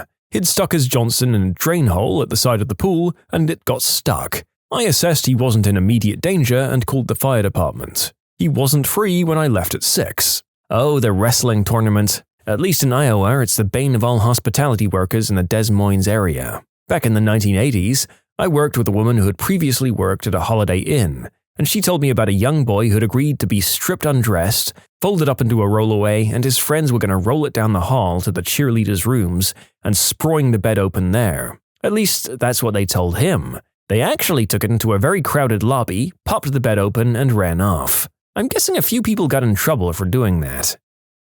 I had a woman tell me she was only into white guys and it's too bad I'm not. I'm pretty dark-skinned Mexican, by the way. I didn't really acknowledge that she said that. Her husband said he needs to go talk to the front desk. 10 seconds later, she pulls up her dress and tells me to do her on the bar. She says it's a fantasy to get railed by a hotel or service worker. I ask her to please go away, as 1, I'm not staff, I'm just sitting at the bar, and 2, my wife is next to me laughing at her airing her taco in the hotel bar. The bartender is mortified. The actual staff are apologizing. I ask for what because my wife is hysterically laughing and I'm not afraid of free-range women. Now my wife is dying laughing and we just showed up here for our honeymoon 30 minutes ago. Overall, good start to the week. I worked as a housekeeper in a hotel. I saw so many marital aids and butt toys just left in the room. I also had to clean off face and women's chest prints on the glass door to the balcony. Worked on a show at a Las Vegas casino. During the AVNs, the Adult Movie Awards show, a top actress came to our show with her boyfriend. The show was held up because she started lifting her shirt to show the audience her chest. Then she went south of the border on the boyfriend. As security finally arrived, they were full on doing the deed while sitting in the audience. He went to, quote, get drinks, ditching her. She bit a security guard in the arm so hard that she hit bone. Eventually, she was carried out and arrested. I'm sure the boyfriend was as well. Their awards show was the next day, but she missed it due to being in jail. This was a Cirque du Soleil show, definitely not the place for this behavior. Wow, You really made me go all out on censoring and selective word choice for that story. In my last comment, I mentioned I was a bit mystified by people really needing to display their reproductive activities. I did not think that the trend of that behavior would only grow from there. I used to work at a hotel. Thankfully, I never witnessed anything in person, but I was certainly privy to a lot more info than I ever cared to know. One day, a young man came in asking for a room. Sure, we have availability, and I went over rooms and pricing. He said, "Let me ask my chick." I didn't pay too much attention to his wording. A few minutes later, he came back and got registered in, and I thanked him and said I hoped him and his girlfriend had a nice stay and let me know if there's anything else I can do for them. "Nah, man, she's not my girlfriend," he replied. I apologized again. I didn't pay too much attention to his wording earlier, so I simply said, "Sorry, I misunderstood." He replied, "Just 'cause I nut her doesn't make her my girlfriend. But you know, I got to do something, right?" I simply replied, "Sir, I hope you have a pleasant stay." I really didn't need to know all that. He certainly didn't need to tell me. I really didn't know how else to reply. But I'm probably safe in assuming that he and, well, it wasn't his girlfriend, but her, regardless of their relationship status, certainly did have a good night. Although again, I really didn't need to know that. Worked in a luxury hotel. Had a particular convention in town with guests who expected a lot of freebies because of who they were. Christian Men's Ministry Group. The leader was a smug jerk who convinced our room manager to give them the largest conference rooms for free so that their wives could spend the day doing Bible study. That afternoon, we had a father and his son tell us that they could hear a muffled scream coming from the room next to theirs, so he went up for a wellness check. Lo and behold, the religious ministries guy had called for a working girl who'd bought her boyfriend. They tied him up in a sling hanging from the bathroom doorframe, gagged him, robbed him, and stuck a double-ended marital aid in his butt. So that's how we found him. It took multiple maintenance crews to be able to cut him down. He then tried to get us to comp more of their rooms because of our security failures, leading to his assault, battery, and robbery. One of our staff let slip to his wife, their bookkeeper, what actually happened, and his complaints magically went away. Best friend was the GM, I was the manager. He found over the years 4 firearms, 5 pounds of green herb at once, and 2 to 3 dead bodies. The amount of weapons is what surprises me. Only 1 out of the 4 guns found over the years was reported stolen. I worked housekeeping in a shady hotel in my local area. I say shady because it's a nicer hotel, but it's in a bad part of town and it attracts a lot of crazies. There was a man that used to tip the housekeepers in Mary J to clean his room. A large amount of green herb to the housekeepers in an illegal state and always wondered why. I finally got my turn to clean his room and I figured it out. There were adult toys everywhere. Everywhere. They were suction cupped to the headboards, shower, and toilet seat. There was loose glitter all over every inch of the room, as well as the balcony and fireplace. Used rubbers lined up like they were being counted before being thrown out on the table, and a seat at the end of the bed. He was always in the room while you cleaned, profusely apologized, and asked you not to say anything, and would just hand you an ounce just to throw out the trash, vacuum, and replace the towels and sheets. It was good stuff, so I understood why the other housekeepers never ratted him out. One night while I was working audit, I had some guests ask if there was any way to use the pool after hours. As our pool closed at 11 and they were checking in fairly close to midnight, I begrudgingly agreed as I had homework to do and I thought I'd be nice. So I agreed and let them in. My mistake was not turning on the lights, which I left off to not make other guests who might happen upon it think that it was open. So I let them in and proceeded to do my homework and ignored them. After a while, I decided to check the cameras to see if they were still in there or if they'd returned to their room. Upon looking at the cameras, I see them just going at it. At first, I didn't believe what I saw, but they were going to Pound Town. I wasn't sure what to do. I didn't want to be that guy to ruin their good times, but I still had my job to worry about. Since the lights were off and it was just late, I let things finish off. I did get a nice tip from them as thanks for letting them, quote, use the pool after hours. That was the first and last time I let people in the pool area after hours. It was an interesting night for sure. What unhinged thing did you do as a kid that went down in history in your family? As a toddler, every time I got into an area that would echo even the slightest little bit, like hotels or large restaurants or malls, I would moo at the top of my lungs. I earned the unflattering nickname Meggy Moo Moo. As a toddler, I never crawled like other kids. I just kinda rolled around. I'd lay down on my stomach and just roll, man. When I was 3 or 4, my dad and I were in a barber shop. An elderly friend, a friend of the family, was waiting for a haircut and he and I were talking. I think I was sitting in his lap. He had a big nose with a wart on it. I suddenly said, "You've got a nose like a witch." My dad says he could have crawled under a chair, but the old man just laughed and said, "I guess I do, don't I?" I was at the pharmacy when my oldest, who was 3 at the time, saw an ancient old man walk by. Very loudly, he questioned, "Why does his face look like that?" It was very wrinkly and sunken in. The man got very close to my son's face and whispers, "This is what happens when you don't listen to your mommy." That right there is the kind of old man I want to be. So past giving a frick and ready to teach lessons through terrorizing the young. Back during the great cyanide and Tylenol scare back in 1982, my older brother took me trick-or-treating on Halloween. It went something like this. I shouted, "Trick or treat!" The neighbor gave me candy, and my brother tried to remind me to thank him. "Now, what do you say?" And I said, "It better not have any cyanide in it." When I was 3, I woke up early Christmas morning and opened all of the gifts under the tree. My parents kind of had to guess who got what because they were all jumbled together. At around 3 years old, I got curious about my dog's food, so I sat myself down in front of her food bowl and just started stuffing my face with it. After a few minutes, my mum, struggling to keep a straight face, asked me if I'd go with the rest of the family to get McDonald's or if I wanted to keep eating dog food. I looked at her, cheeks stuffed with dry dog food, and said, "Dog food." 18 years later, I still remember what dog food tastes like, and I still crave it occasionally, because life is just weird like that, even though I've never actually eaten it again, to clarify. I chewed on the drawstrings of my sweatpants and got them stuck between my teeth, so my pants were pulled up towards my face. I feel like there will be fewer people who didn't chew on their drawstrings as kids than people who did, but not so many of us successfully made semi-permanent suspenders with our faces, so well done there. My family has a habit of wrapping presents in other boxes. A gift card in an old TV box, clothes in a large shoebox, whatever random gift in whatever random box. I was also a very literal child who never even suspected that the people in my family are so full of malarkey. Cue little 5-year-old me opening up a present one Christmas, looking at my parents with disappointment written on my face, and with all the feigned politeness a 5-year-old can muster saying, "Oh, I guess I could learn to like Hot Pockets." I don't remember the incident. Nobody can remember what was in the Hot Pockets box, but it's referred to at every birthday and Christmas. When I was younger, my mum, my grandma, and I went to get some ice cream.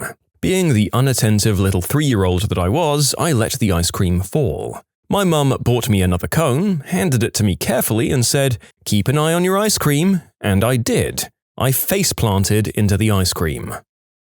When puberty reared its ugly head, I started calling those phone lines where you talk to women who'd describe doing the deed with you. First, just the 800 numbers. Those voices drove me crazy, but they always asked for credit cards, so I got bored quickly. Then I discovered 900 numbers. Stupid teenage me used a fake name, and just assumed that when they sent the bill, my parents should see the name of someone who didn't live there and toss the mail out. Little did I know it was being charged directly to our telephone bill. Fast forward to the next billing cycle and suddenly I'm being yelled at for like a $1,000 phone bill. Over the years, they typically like to bring it up in conversation when I'm introducing them to women that I'm seeing. It's been 20 years and they've never let me live it down. God damn, if my kids racked up a $1,000 phone bill, they're going to be doing chores till they're 40. Yes, it ended like that for me too. My brother did this exact thing in high school. We were poor and my single mother was furious.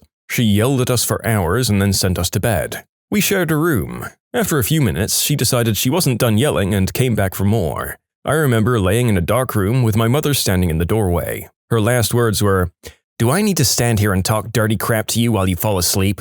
I responded before my brother and said, "You'd better say no." My mother closed the door after that, and later she told me she was choking back laughter. Luckily, the phone company dropped the bill when she told them it was a minor who made the calls. I was around 11 years old and stayed home from school because I was sick. I'm admittedly a huge hypochondriac, so what better to do on my day off than to hop on WebMD and find out why I'm so sick. After 5 minutes of research, I'd pinned it down to one thing that it absolutely had to be: ovarian cancer. I called up my mum, who's a nurse, and told her the devastating news. I was met with hysterical laughter. There I am, sitting in my bed, heartbroken that my own mother is laughing at my inevitable demise. And that was the day that I found out that men don't get ovarian cancer. My brother and I once built a road for our toy cars out of sliced sausage and jam. Our neighbour across the street had a cat called Smuckers. Great cat. I was around 4 and still learning how to pronounce stuff. My older cousins on my dad's side found out about this cat, and every chance they got, they'd say, "Peeves, what's the kitty's name?" And I'd happily tell them the name, but I could never quite pronounce it right, and I'd replace the S and M with F. I'm 23, and some of them are married with children, but they still laugh at me about it. I needed a cup for baseball during elementary school, and the default one was too big and uncomfortable for my crotch. I proceeded to measure said region and report my findings to my mother so she could buy the appropriate-sized nut protector for me to wear while playing catch. I needed a cup for karate practice in 3rd grade. I was handed one by my instructor and told to change into it in the bathroom. I came out wearing it backwards, with the cup part on my butt. I guess I thought it was for emergency poops.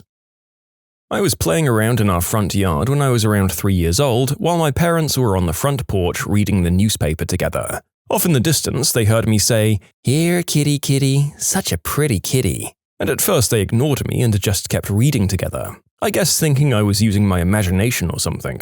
Eventually, my mum glanced over at me and immediately proceeded to scream. I quickly dropped the dead possum I was holding, covered in ants, and began crying because my mum had yelled at me. They got my eyes checked after that. There was nothing wrong with them, I was just a very confused 3-year-old. When I was learning to ride a bike, I insisted on only going downhill with the wind behind me. Now if I do anything, my parents will say, "Make sure you're going downhill with the wind behind you." When I was young, like 2 or 3, I'd walk around the neighborhood and walk in the neighbor's house and sit at their kitchen table until they came in and gave me a pudding cup. They didn't eat them and would buy them exclusively for when I'd come over. Despite the breaking in, I still wouldn't help myself to the food until it was offered. How sweet! It reminds me of my grandpa when he came over on Sundays. We'd hug him and beg pennies from him. Yeah, I'm old. Pennies were worth something back then. Grandpa would hem and haw and reach into his pocket like, I don't know, I had to spend a lot of money last week. Then he divided the pennies in his change among the 3 of us. Later I learned he saved all the pennies he got all week just so he could go through his little ritual with us. He was a sweet man. My mother was driving somewhere with my little brother and I in the back seat. I was maybe 5, which would have made him around 3 or 4. We were chattering with each other and she had just kind of tuned us out to drive. At some point, she heard something, though, that made her tune back in. "Okay, hold real still." At that point, it dawned on her what we had been discussing. She swerved the car over to the side of the road, turned, and screamed, "No!" I had a hammer swung back, ready to knock all of my baby brother's teeth out as he eagerly bared them for me. My dad had left a hammer under the seat of the car, and I'd found it and somehow convinced my brother to let me knock out all of his teeth for the tooth fairy money so that we could be rich. This feels exactly like the kind of crap that my brother and I would get up to the second either of my parents turned their backs. Honestly, I think parenthood for them was more akin to being a lifeguard. They could not let their gaze down for a second. I was 4 when my parents suddenly heard me crying on the beach and running around spooked. I was screaming, "The beast! The beast! The beast!" again and again. Honestly, my parents thought I had a heat stroke until they saw a really tiny crab, a bit over an inch, that was chasing me. It was running, following me around, probably proud to be able to scare such a big monster. That was not my proudest moment. As to why I was followed by this crab, they have several theories. That the tiny crab was proud to be able to finally spook someone, that it fell in love with me despite it being a crab and me being a human, that it wasn't chasing me around but running with me, trying to escape Satan, whose entrance I was actually announcing, and they also told me that around 6 years old I learned how to properly grab crab, and oh boy, the tables turned. I became some sort of terror, grabbing crabs before they tried to chase me around. My first experience with them apparently was the beginning of a long war. And did I manage to get rid of them? Yes and no. They got undercover agents. Both my best friend and my fiancé are cancer. Damn those crabs, always keeping an eye on me. Once when I was young, a business buddy of my dad visited our house. He told me my dad was his boss, so naturally I replied, I'm the boss of my own poopy. I'm glad I don't remember who it was, but he no doubt remembers me. You can submit your own stories to be featured here on the channel. The story submission link is in the description below. And if you want to listen to some vibey music in the background, check out easymode, also linked below, and subscribe. When I was a kid, I had one of those toy gavels that squeaked when you'd hit something with it. One day, when I was about 4 or 5, I ran into the living room when my mum had a bunch of family and neighbors over. I hit the table with this toy 3 times, squeak, squeak, squeak, and said, "Order! Order in the court!" Everyone got silent and gave me their attention. I proudly proclaimed, "Peter Pan has a pee-pee," and promptly ran out of the room. Mum says the entire room was dying for a good 5 minutes. And yes, I used the medically correct YouTube unfriendly word for the male organ instead of pee-pee. I just learned the difference between boys and girls, so I wanted to flaunt my new knowledge and apply it to my favorite cartoon character. My mum was laughing too hard to talk to me about it, so I don't think I ever got a second talk of when to flaunt my knowledge. I lived in a very small town growing up, so my parents gave me a good amount of freedom at a young age. Everyone in the town knew everybody, and starting at around age 4 or 5, I'd ride my bike everywhere. Baseball park, candy store, town park, barbershop, those things. I particularly loved going to get my hair cut since the barbershop was a classic guy's guy place, where it was always the same 6 men working, 5 Italian guys from the same family and 1 Portuguese guy who was their friend. I'd just go in and sit down, and my dad would pay for it the next time he went in for a cut. For some reason, young me hated getting my hair cut by the Portuguese guy, Tony. I'm not sure if it was because he was rough with the clippers or if I just didn't think he was as funny as the rest of them. But whatever it was, I'd wait an extra 20 minutes to avoid him. This particular time I went in, Tony was hell-bent on getting me in his chair. He offered me candy, a free cut, even offered to sing to me, but none of his attempts caught my interest until he told me, "Vinny, sit down in the seat and tell me what you'd like. You sit in the seat and you're the boss." I clarify, "I sit in that seat and I become your boss?" "Yeah, you're the boss. Take a seat." "I'm the boss." "You the boss." "I'm the boss?" "You the boss." I hopped in the seat giddily. "All right, you're fired." And I jumped right back on out of his seat. The entire barbershop took a minute's pause for laughter, and poor Tony was standing there cursing in Portuguese, slapping his towel on the empty seat. My dad came in a week later, and reports were that there was another immediate burst of laughter when he walked in, and they were struggling to get the story out with all their chuckling. They didn't charge him for the cut I got that day. So my son was in the Cub Scouts and was eager to become a Boy Scout. So he'd come in all the time asking me what he needed to do to become a Boy Scout. One day, out of frustration, I told him the joke that I'd heard as a kid. How does a Cub Scout become a Boy Scout? Well, he eats his first brownie. For those of you who don't know, a brownie is pre-Girl Scouts, same idea as Cub Scouts.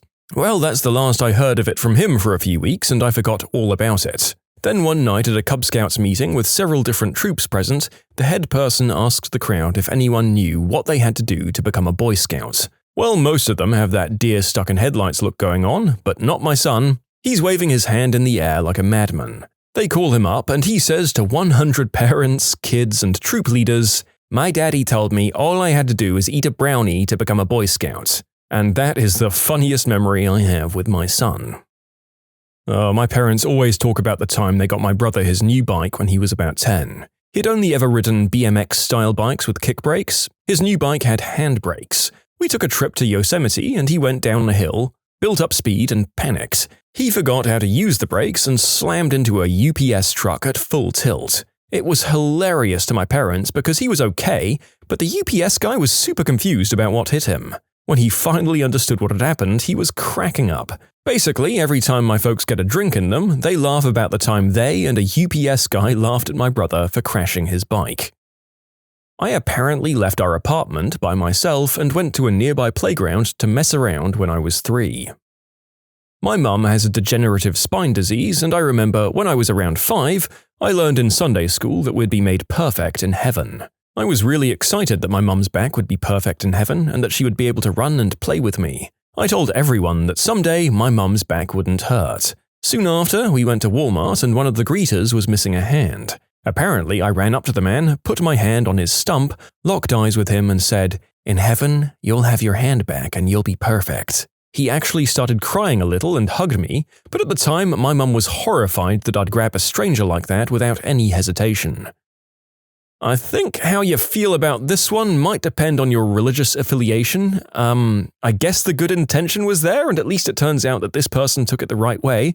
But yeah, if someone told me to cheer up because things would be better in the Christian afterlife, I would be baffled at best and disgruntled at worst. My favorite dumb childhood story isn't mine, but my brother's. He was 6 and I was about 3. We had a huge backyard at that house with tons of bushes and trees to play hide and seek in, a big abandoned shed in the back with spooky stuff inside, and a river below so that we spent almost all of our free time outside. One day we were playing outside all afternoon and my brother mentioned something about needing to go to the bathroom. We agreed that it didn't make sense to pause the game to go the whole way back to the house and upstairs to the bathroom. I assumed that this meant he'd pee in the bushes or something, but it turned out he needed to go number 2, and he proceeded to just straight up crap his pants. We only played a few more minutes before our mum called us for dinner. I watched my brother waddle back into the house, his pants becoming droopier with each step. He walked confidently into the kitchen and sat down at the table as though nothing was wrong. My mother took one sniff and said, "Timmy, did you have an accident in your pants out there?" Still full of confidence, my brother looks her dead in the eye and says, "No," and picks up his silverware like he's about to eat. My dad just sighed, grabbed him by the collar, and dragged him upstairs to take a bath without another word. My brother pretends that he doesn't remember this incident, but I will never let that story die. I used to live in a brand new neighborhood.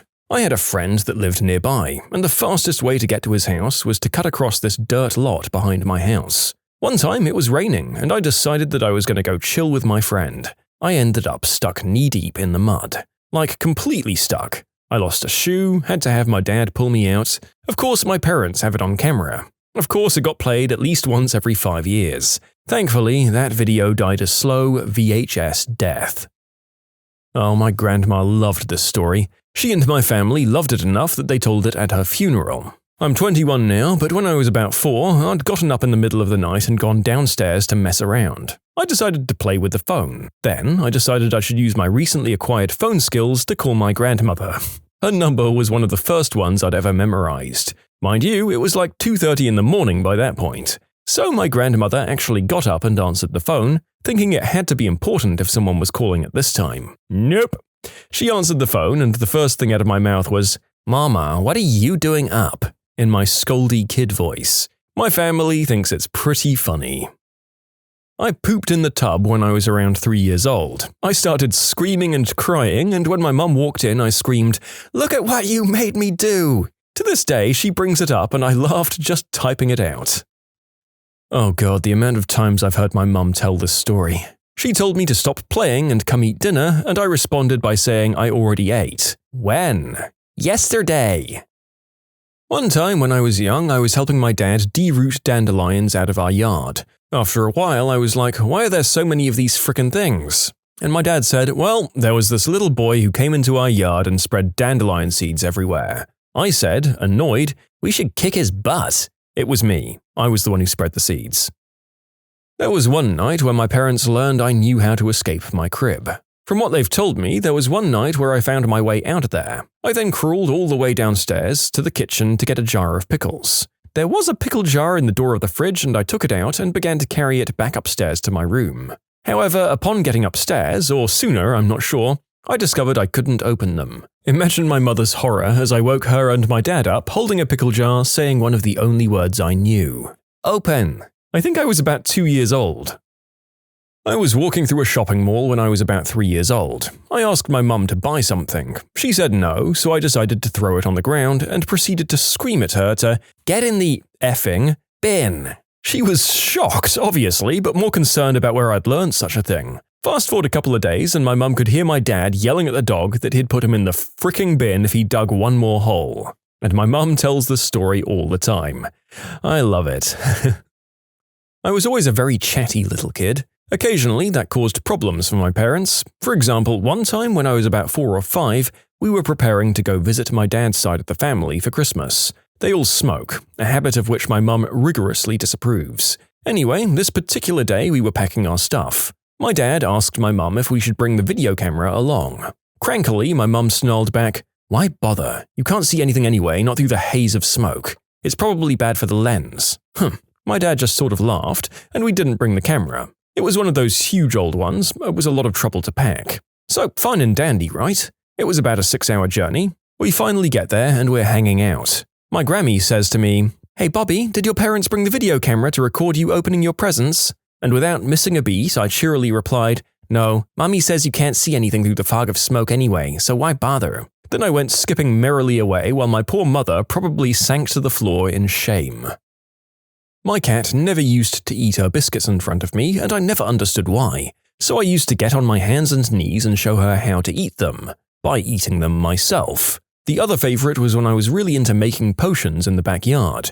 I had my first crush and knew I needed my own DNA to make a love potion work, so I cut what I thought was a little bit of my hair off to put it in. I ended up cutting an uneven, massive chunk of my fringe. I remember crying behind a book at school the next day because the boy I had a crush on would never like me back because of how bad my fringe looked and because the love potion didn't work. Who was the smartest criminal you've ever encountered?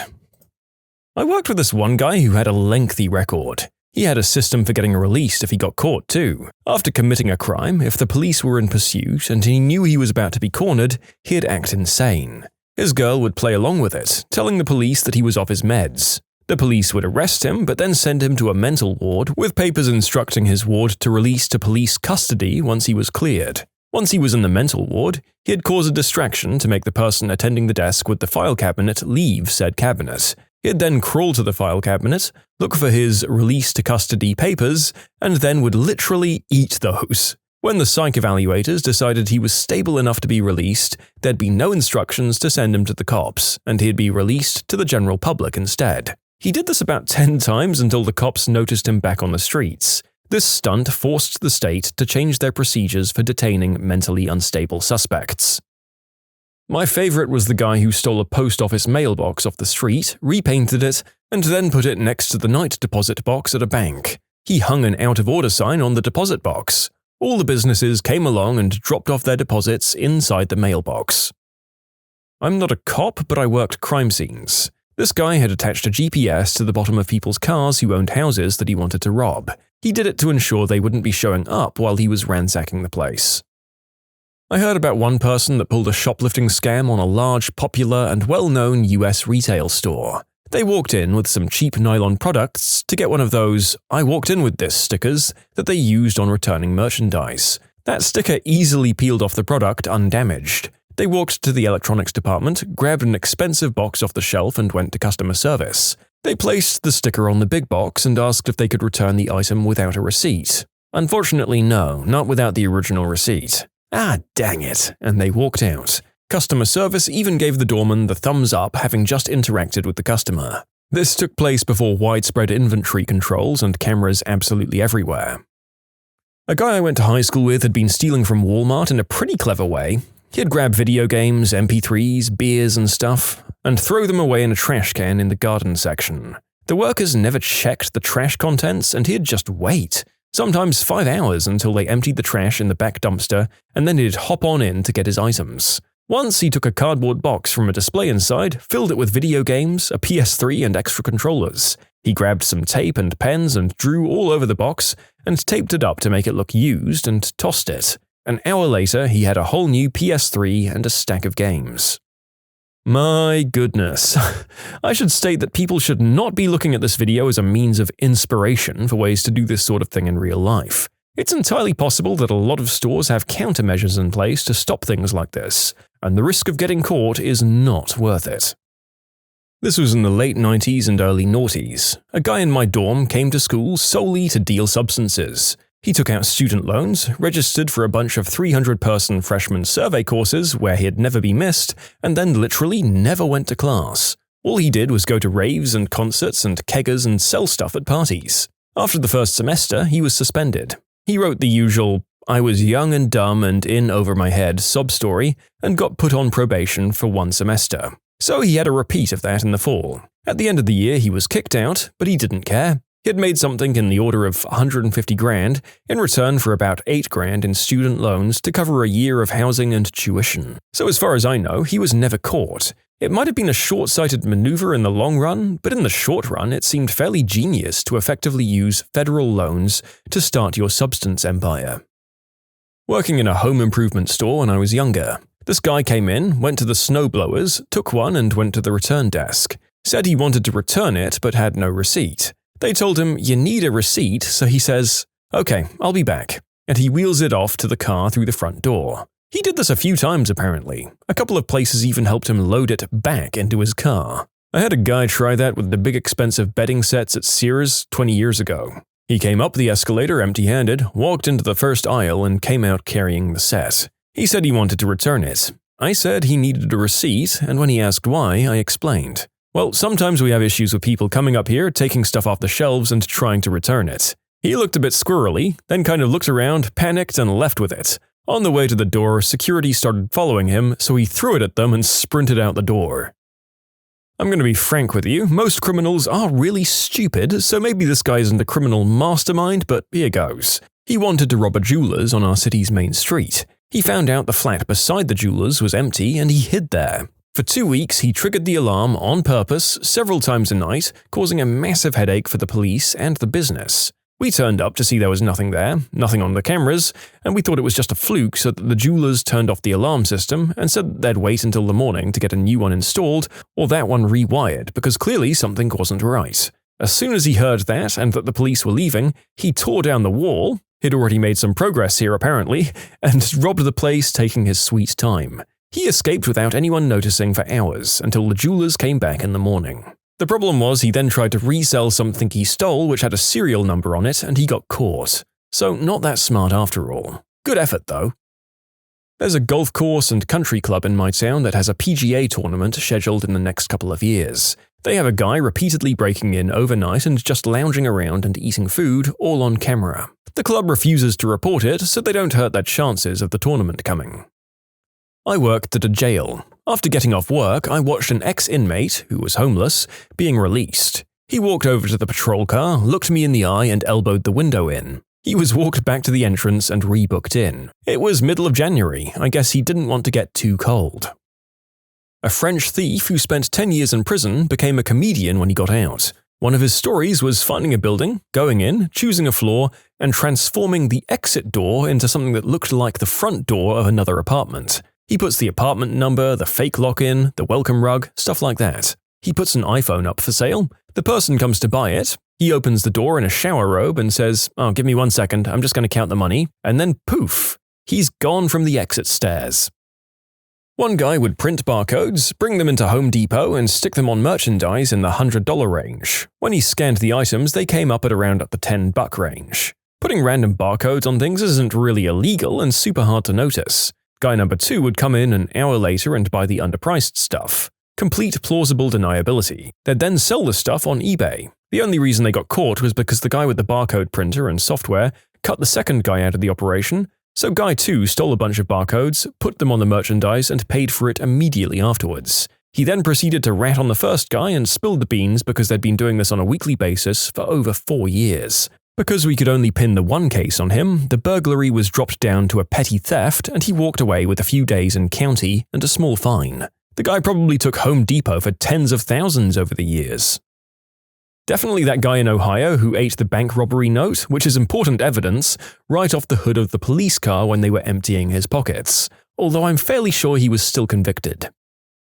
A friend of my brother moved to Israel, where for a period of time it was acceptable to drive with an American driver's license. He was pulled over for speeding, and when asked for his license, gave the officer his Costco card. Costco is a membership-based retail warehouse in the US and a few other countries. The exchange apparently went something like this. The officer asked, "Costco, what is Costco?" My friend said, "Oh, it's the state I'm from." That sounds made up. There are a lot of states you probably haven't heard of. Have you heard of Arkansas? How about Idaho? Oh, I guess not. Well, I'm from the small state of Costco. The officer didn't even have a response and wound up writing the ticket to someone with a Costco driver's license. My friend framed the ticket and still has it hanging up on his wall. That reminds me of a family friend of mine, very funny Australian with an absolutely horrendous bogan accent. Well, late 80s, he's driving through Texas and runs a red light, and he's immediately pulled over by a 250-pound Texan police officer with an equally horrendous accent. The way the story goes, this man is obviously not the brightest cop.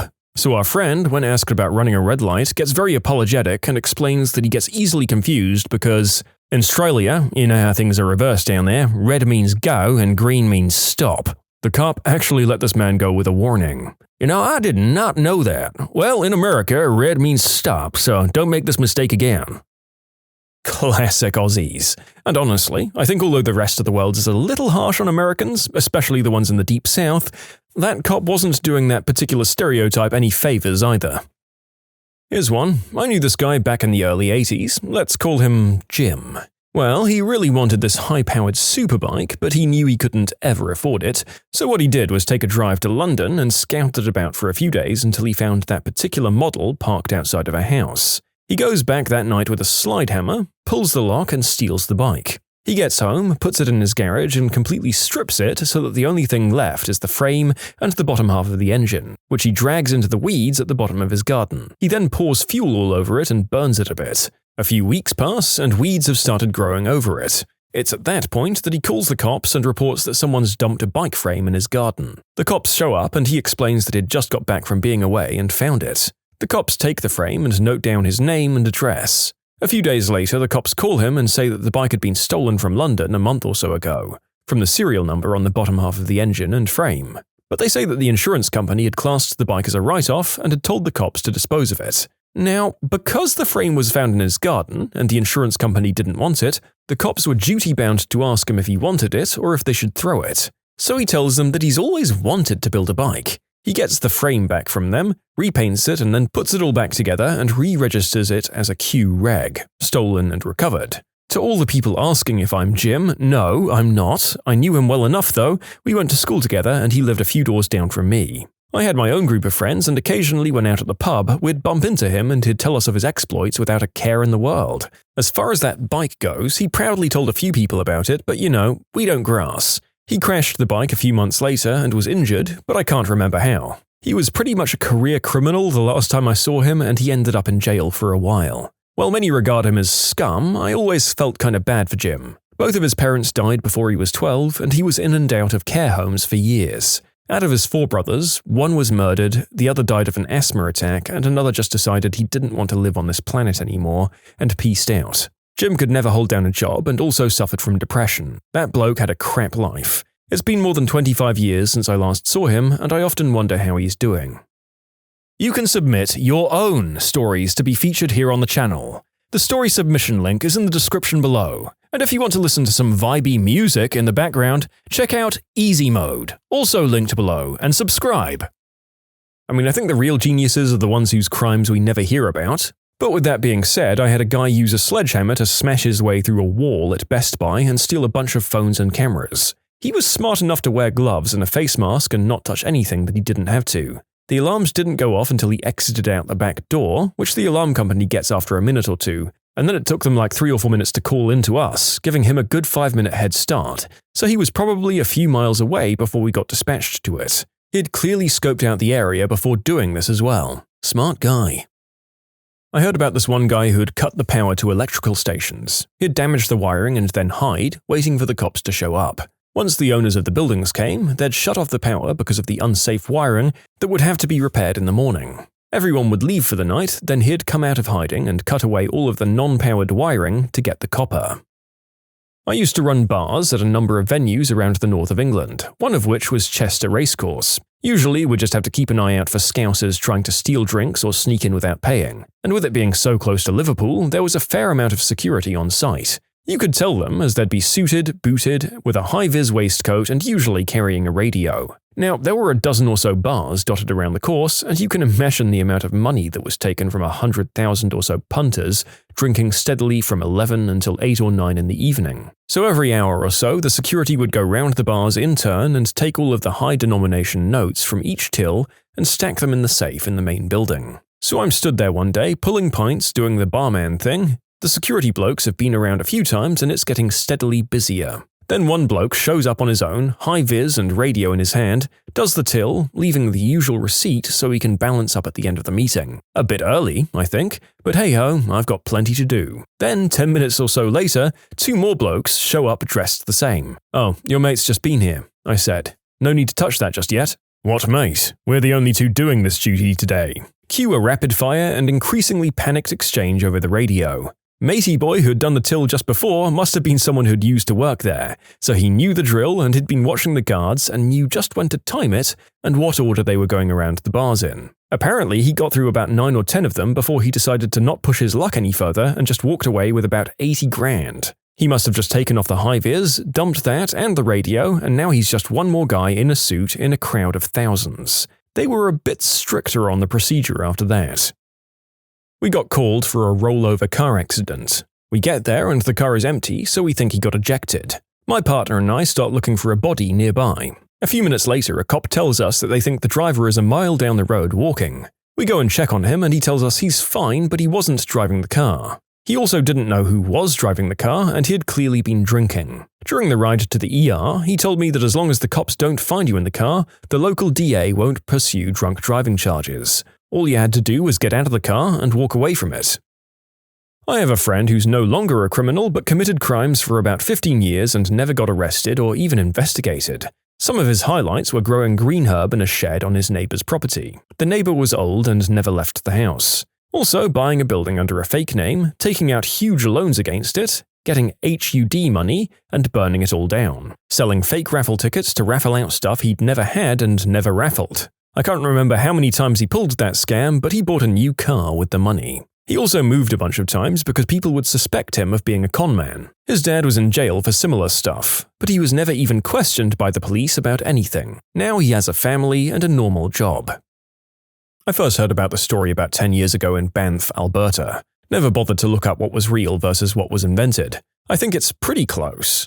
But as my father used to say, you can't let the truth get in the way of a good story. There's a small tourist town where I grew up that's divided in half by a big river. The only way in between the two sides is over a long bridge, unless you go all the way around another mountain pass. These guys called in like 2 or 3 bomb threats to a posh hotel on one side of the bridge.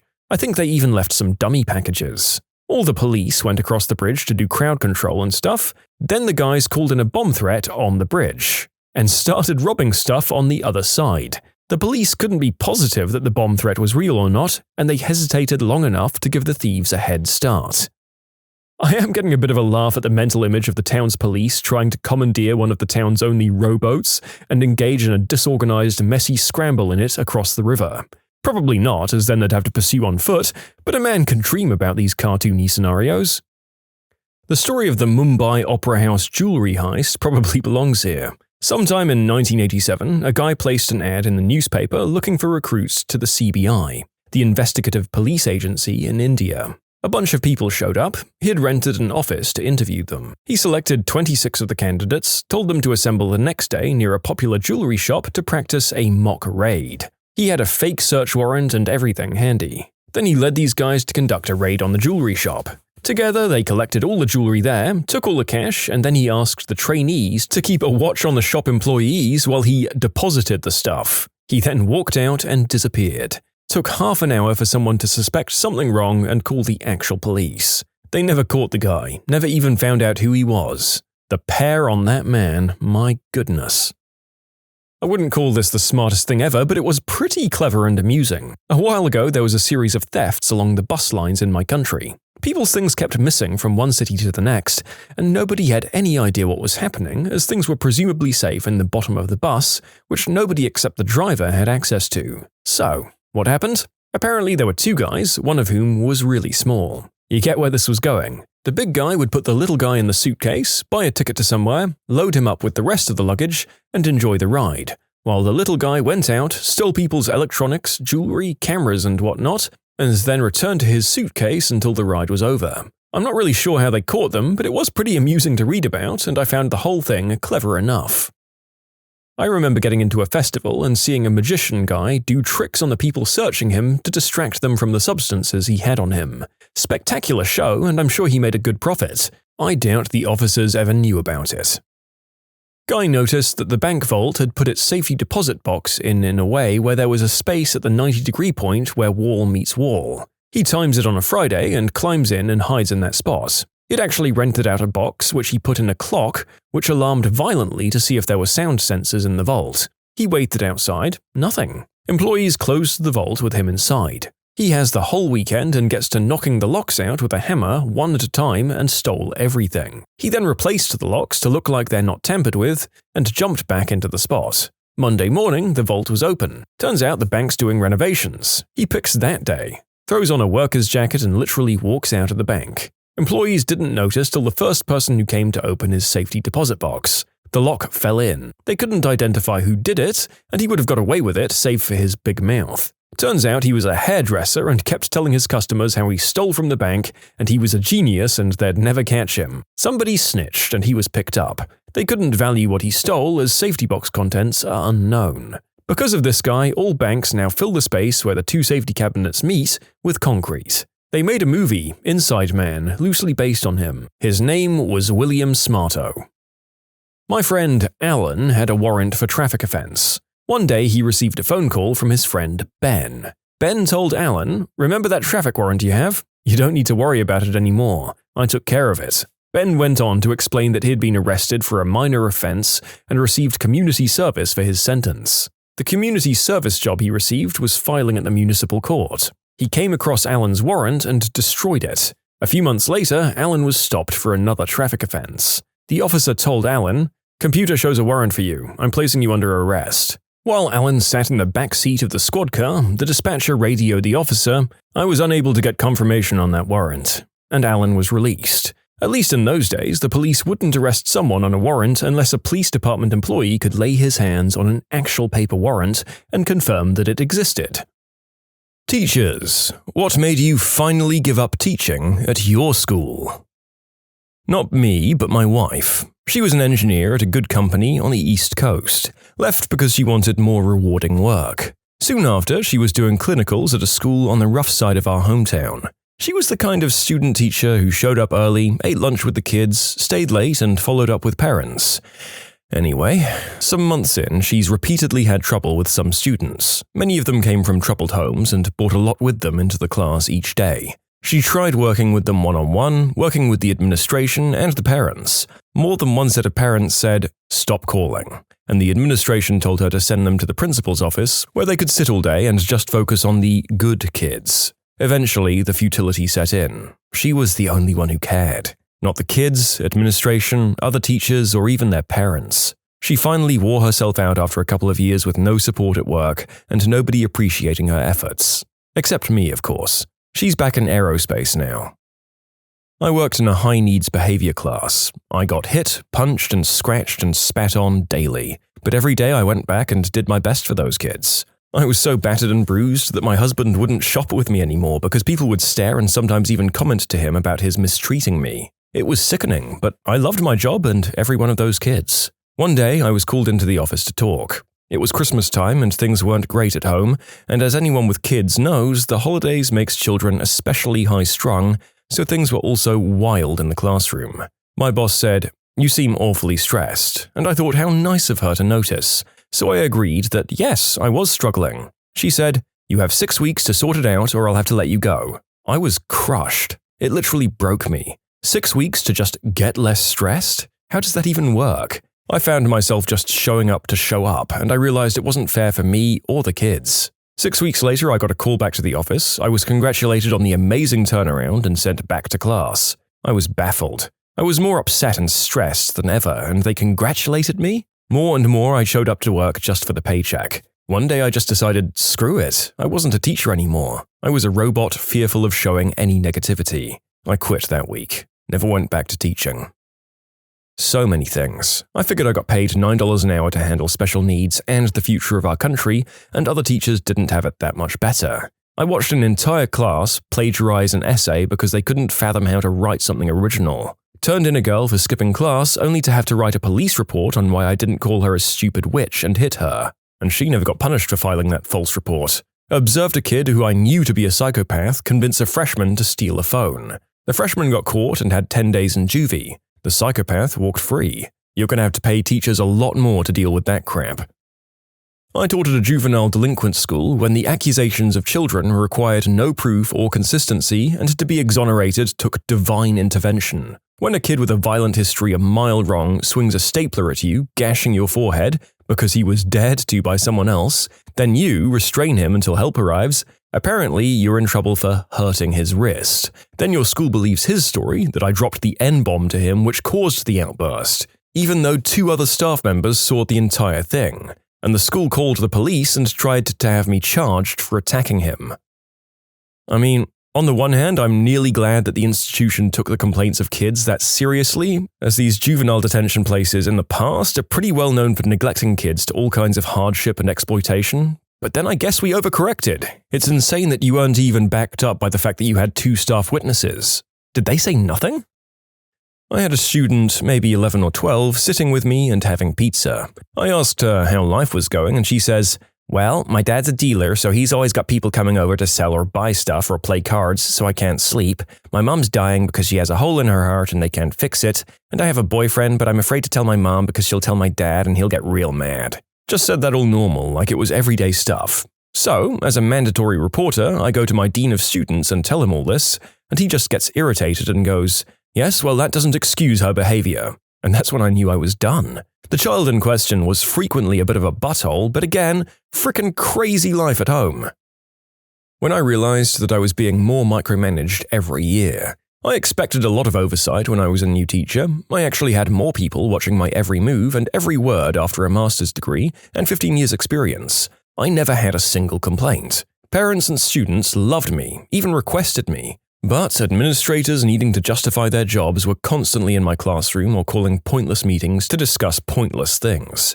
I spent less and less time teaching and more time filling out meaningless forms, responding to emails, and sitting through meetings. God, this was so frustrating to see happen to my history teacher when I was a student. Great teacher, got really good exam results, students liked him, parents liked him, and he was involved in running several extracurricular groups like hockey team, debating, cadets, and he was a boarding house master. He'd been teaching for 35 years, and yet he was having more and more random inspections of lessons, as OFSTED didn't like him because he was unconventional, and his head of department didn't like him because he had worked there 33 years longer and got better results. End result, after months of watching most of his lessons, they pointed at how laid back the lessons were and said he had a critical lack of discipline and asked him to leave. Meaning he lost his job, and since he lived in the boarding houses, his home of the last 30 years. You see, what they were doing there wasn't actually micromanagement, but they were looking for an excuse to fire him before he could retire so that they could save money. I've seen that happen to 2 separate teachers. My grandfather was a teacher, and the school district he worked for went a different route and bought out teachers into early retirement, but that was over 30 years ago. 2 16-year-old kids were facing each other. I had the classroom seats in a U-shape, and they were silently challenging each other to fight while I was in the middle of a lesson. They suddenly jumped up from their chairs and came at each other with 8-inch knives with me in between them. I was pretty built, having been a stonemason's apprentice in college to help pay my way through, but these kids were both bigger than me. Without thinking, I grabbed each by their collars and shouted, "Sit down!" I didn't start shaking until that evening, and I was done a week later. I taught high school English for 10 years before finally quitting for the corporate sector. Honestly, it was a lot of small things that built and built until I realized it just wasn't where I wanted to be. The largest of those small things is stifling focus on standardized testing. I lost weeks and weeks to test prep at every grade level. I couldn't teach novels I loved teaching because I ran out of time. And those standardized tests are useless. They prove nothing, but they offer schools a pat on the back for high performance results, which, mind you, do not transfer at all to college success. And too many public schools force the idea of college. Why? Is it because it's for the betterment of kids? No. It looks good on their graduation statistics. But the thing is, there's nothing wrong with not going to college, and I'd tell that to my advanced placement students as much as my kids with a 12 average for the year. You have a 3.8 GPA and want to be a plumber? You go. You be a plumber. Screw it. You'll make more than the rest of us. I was told once I shouldn't do so many lessons where discussion between students was required. No more Socratic seminars. There had to be more, quote, material that could be graded. How messed up is that? I can't encourage discussion in an English literature class because I can't grade the kids on that discussion. And don't even get me started on quantitative versus qualitative. Teachers are being held accountable for students who, quote, don't improve, regardless of anything else. Jimmy doesn't come to school for 3 months because he's screwing off and then shows back up and fails the midterm? That's on you, buddy. You should have taught him better for the 2 weeks you had him at the start of the year. I eventually got tired of the constant hurdles and stupid state requirements. People said, "Yeah, but you get a pension, unions, summers off." So the F what? I'm in corporate now and I make $31K more than I did teaching, with a yearly bonus and a matching 401K with profit sharing. And which, please, I never had a summer off. I worked 2 jobs to make ends meet from June to September. Most teachers do. What kills me is that I loved teaching. I loved my students and I was good at what I did. I was good at encouraging kids to take risks with their learning, and I didn't penalize them for making mistakes. That's how you learn. You don't learn anything from multiple choice, and you never will. I miss my kids. I miss watching them go from hating a piece to being eager to discuss it. Even my lowest level students could show me something, even if it wasn't on paper. It wasn't my students that killed my love for teaching, and I did have kids throw chairs or get into fights or tell me to F off. All of that was doable, and I did it. The stupid, useless requirements from the idiotic state testing, the abysmal pay for the hours and hours I put in, that killed my love for teaching. And it's killing plenty of other young, passionate educators. I miss my students. I miss everything about teaching when I was allowed to do it. Now, it's not teaching. If you want to teach, get into higher education or a private school. Do yourself a favor and stay out of public education in the United States. It doesn't exist anymore. Well, that's grim, and not a good sign if people start following the advice. Public education is so damn important, and the fact that this is going to impact economically disadvantaged families first when the good teachers start bailing is just not pointing to a good societal direction. It's just going to keep on widening that big old gap in inequality in our society. I don't know what to do about the problem. I guess we can only thank our stars for the people who do their best in the system, and when you can, publicly advocate for the good guys, or stick up for your teachers if you think that they're being screwed by the school. I had a 6-year-old pull a knife on me while screaming, "I'll kill you!" This was the culmination of a lot of various incidents with the same kid. What was most infuriating was the parents claiming they had the sweetest little boy and that we, the school, must be liars for saying otherwise. Eventually, he was transferred to a special school after we filed a report for the various incidents. I feel really bad for the kid because when he wasn't freaking out over something, he would be the sweetest guy, asking a ton of questions and participating in the activities. But he was highly prone to snapping into hysteria. The incident with the knife happened in this after-school setting where the kids go to play and have fun. Apparently, another kid had done something he disliked, so he was kicking and spitting on him when I pulled him away. He ran straight to the drawer, found a little kitchen knife, and due to his size, it was pretty easy to wrestle it out of his hands though, so no harm done. I guess dealing with crappy parents was what made me change my career. I stopped when my annual review with the new program dean focused on the 10% of student reviews that were negative rather than the 90% that were positive. There are too many aggravations working against teachers. At the very least, the administration should have your back. You can submit your own stories to be featured here on the channel. The story submission link is in the description below. And if you want to listen to some vibey music in the background, check out easymode, also linked below, and subscribe. When I realized that I couldn't even escape teaching in my dreams, my life was so focused on teaching that every night I had nightmares about it. Followed by the pain I feel in my chest from heart palpitations, my heart would constantly race and then stop altogether. Finally, when on the last day of Thanksgiving break, I realized that I'd cried every single day because I didn't want to go back to school. I was so low that I'd planned a way to just not be alive anymore to get out of teaching, but I figured life had to improve if I just quit, even if I'd be another unemployed millennial statistic. I lasted 15 months. The only thing that makes me feel a little better about the situation is that the retired cop who replaced me only lasted 3 months. He'd been an officer in the same city that I was teaching. When the corporate job offered me 3 times the salary and a 12% annual bonus. Now my kids can afford to go to the college where Dad used to teach. There wasn't one defining moment that made me decide to quit, but after the decision was made, there was a moment that solidified it. There was this one kid. To say he wasn't bright would be an understatement. He probably should have been diagnosed at some point as special education, but he never was. He was also a butthole. I taught 8th grade math, and he literally couldn't even multiply.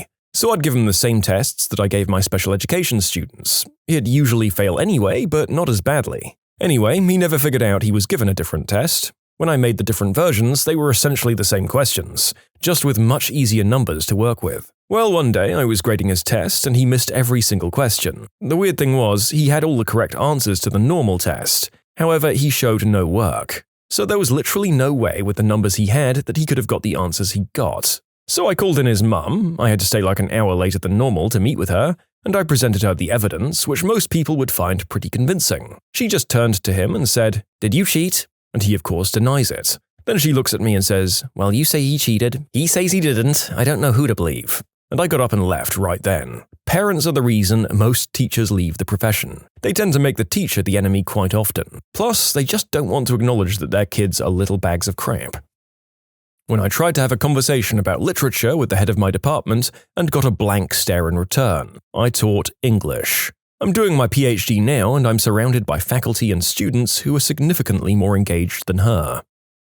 My decision to quit was a two-step process. First, I taught high school English in rural Illinois. When I wasn't debating students after class because they didn't like the B+ I'd given them, I was frequently given implicit instructions by the administration to pass my failing students. Then I moved to Washington, D.C. and taught in the D.C. public school system and realized that I was merely a babysitter. Barely any of my students could read, but the goal of my school was containment. Priority was keeping the students in the classroom and not in the hallways. I was told I couldn't assign homework because the students wouldn't do it anyway. I couldn't give my students any textbooks because the students just dumped them in the trash after school. If kids are seen with books in their neighborhood, they're often ridiculed and sometimes beaten by their peers. Parent and teacher conferences often meant meeting with grandma, whose parenting style was, "Jesus will take care of it." When I was in college, I had dreams of teaching Julius Caesar to young people. Teaching turned out to be quite different. I have huge respect for the teachers who can do it, because I could not.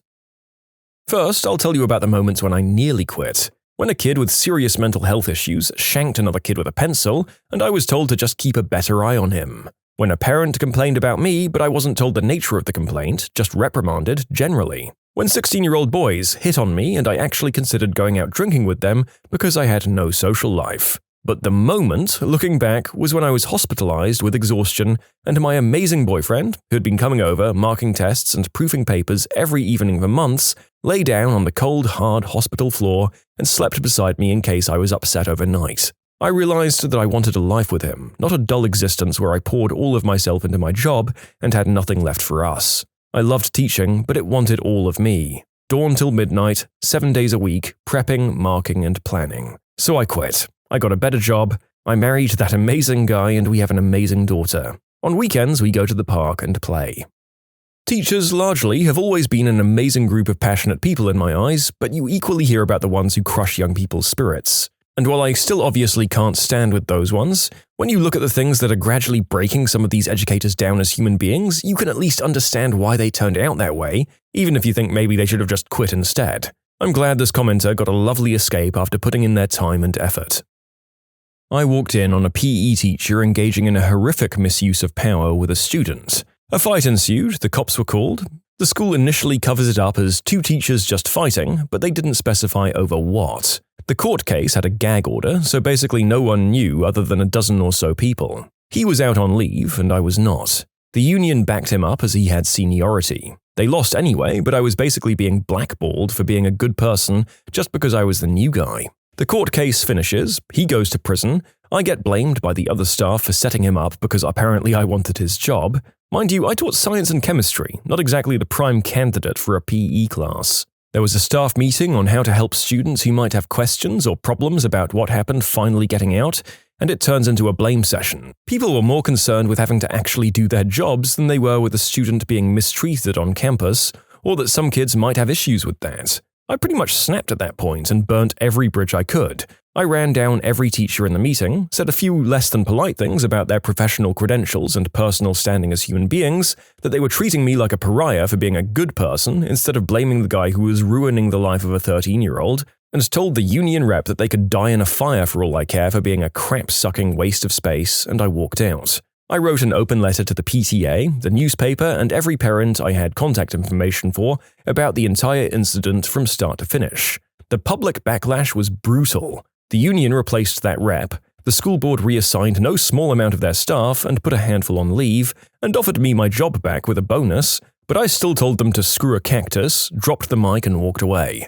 The girl's parents got her counseling with a very good person right away. They moved counties and put her in a better-run school district. She turned out very well, all things considered. She graduated with honors, went to law school. Not long ago, I was asked by her dean to give a speech at her commencement and hand her a diploma for her LLM. She's currently working on wrapping up her SJD, and I have no doubt she'll be a judge one day. And no, I don't still teach at public school. I did teach college briefly later on, but I've since been in IT. I'm not a hero. Really, I'm a bit of a butthole. I'll be the first to admit it. But I'm a butthole who knows right from wrong, and the sad thing is that entails a hero in this day and age sometimes. I do like teaching, but I'm not very politically correct, so I mentor my staff now rather than teaching in a public setting. The pay is a lot better and the stress is a lot lower. I haven't taught physics or chemistry in over a decade. In short, avoid Solano County, California.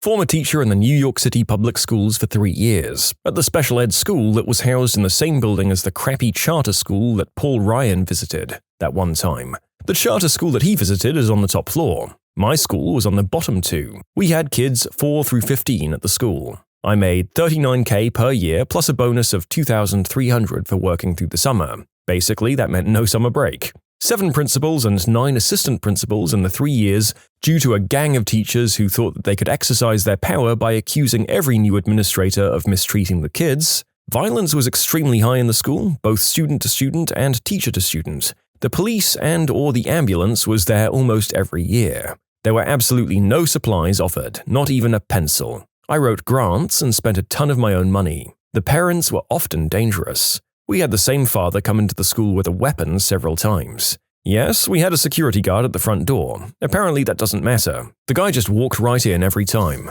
We also had a dad that came in and started punching kindergarteners.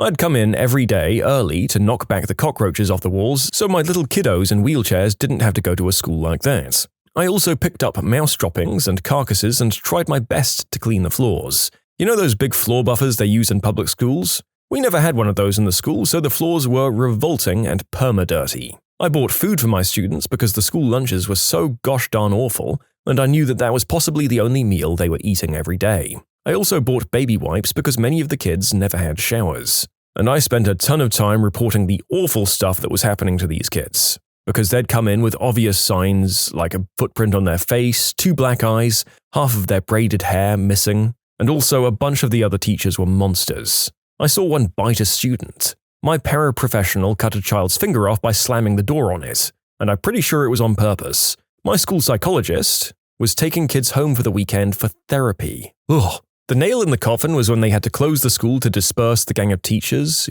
the ones who were accusing the administration of misusing their power. It's almost impossible to fire a teacher in New York City, so this was the only thing they could do to separate the teachers into different schools. And then I couldn't find another job in a better school because everyone knew about the reputation of my crappy school. The worst part is that all of this is kind of normal for District 75 schools. That's what we call the special ed ones in New York City. All of my friends who worked in the D75 schools had the same sorts of issues. This wasn't a random occurrence. These D75s are dumping grounds for the neediest kids and dumping grounds for the worst NYC teachers, who get transferred there because they can't be fired. These kids often had nobody advocating for them because they were in the foster care system, or their parents were on substances or attacking them, or their caregivers were incarcerated, so they were just stuck in these horrible environments. At some point, you decide to save yourself, which is what I did. I'm still traumatized by the entire situation, and I often worry about the kids I worked with. I became an expert in autism intervention, and now I work directly with adults with ADHD. 100% would never go back to working in any school. What behavior is a deal breaker in someone who was otherwise the perfect match? The need to always be the one who's correct. Someone who's a bad guest at someone else's house. Actually, tonight my girlfriend said, "I love everything about you, but watching you eat unpeeled kiwis like they're apples really freaks me out." So maybe that one, we'll see. Went on a hiking date with someone who just littered. There was no second date. Don't litter, folks. It's selfish and it ruins the trails for everyone else. Might say something about you as a person. A girl who told me she had been engaged 6 times. She was 29. Look, I know things happen, but that's a lot of things. I really want to know what each of those things' breaking points was. I didn't press on at that point when she brought it up. I just remember it short-circuited my brain looking for a response. I think I just went with a, that's unfortunate. She was quite physically attractive, but that only goes so far.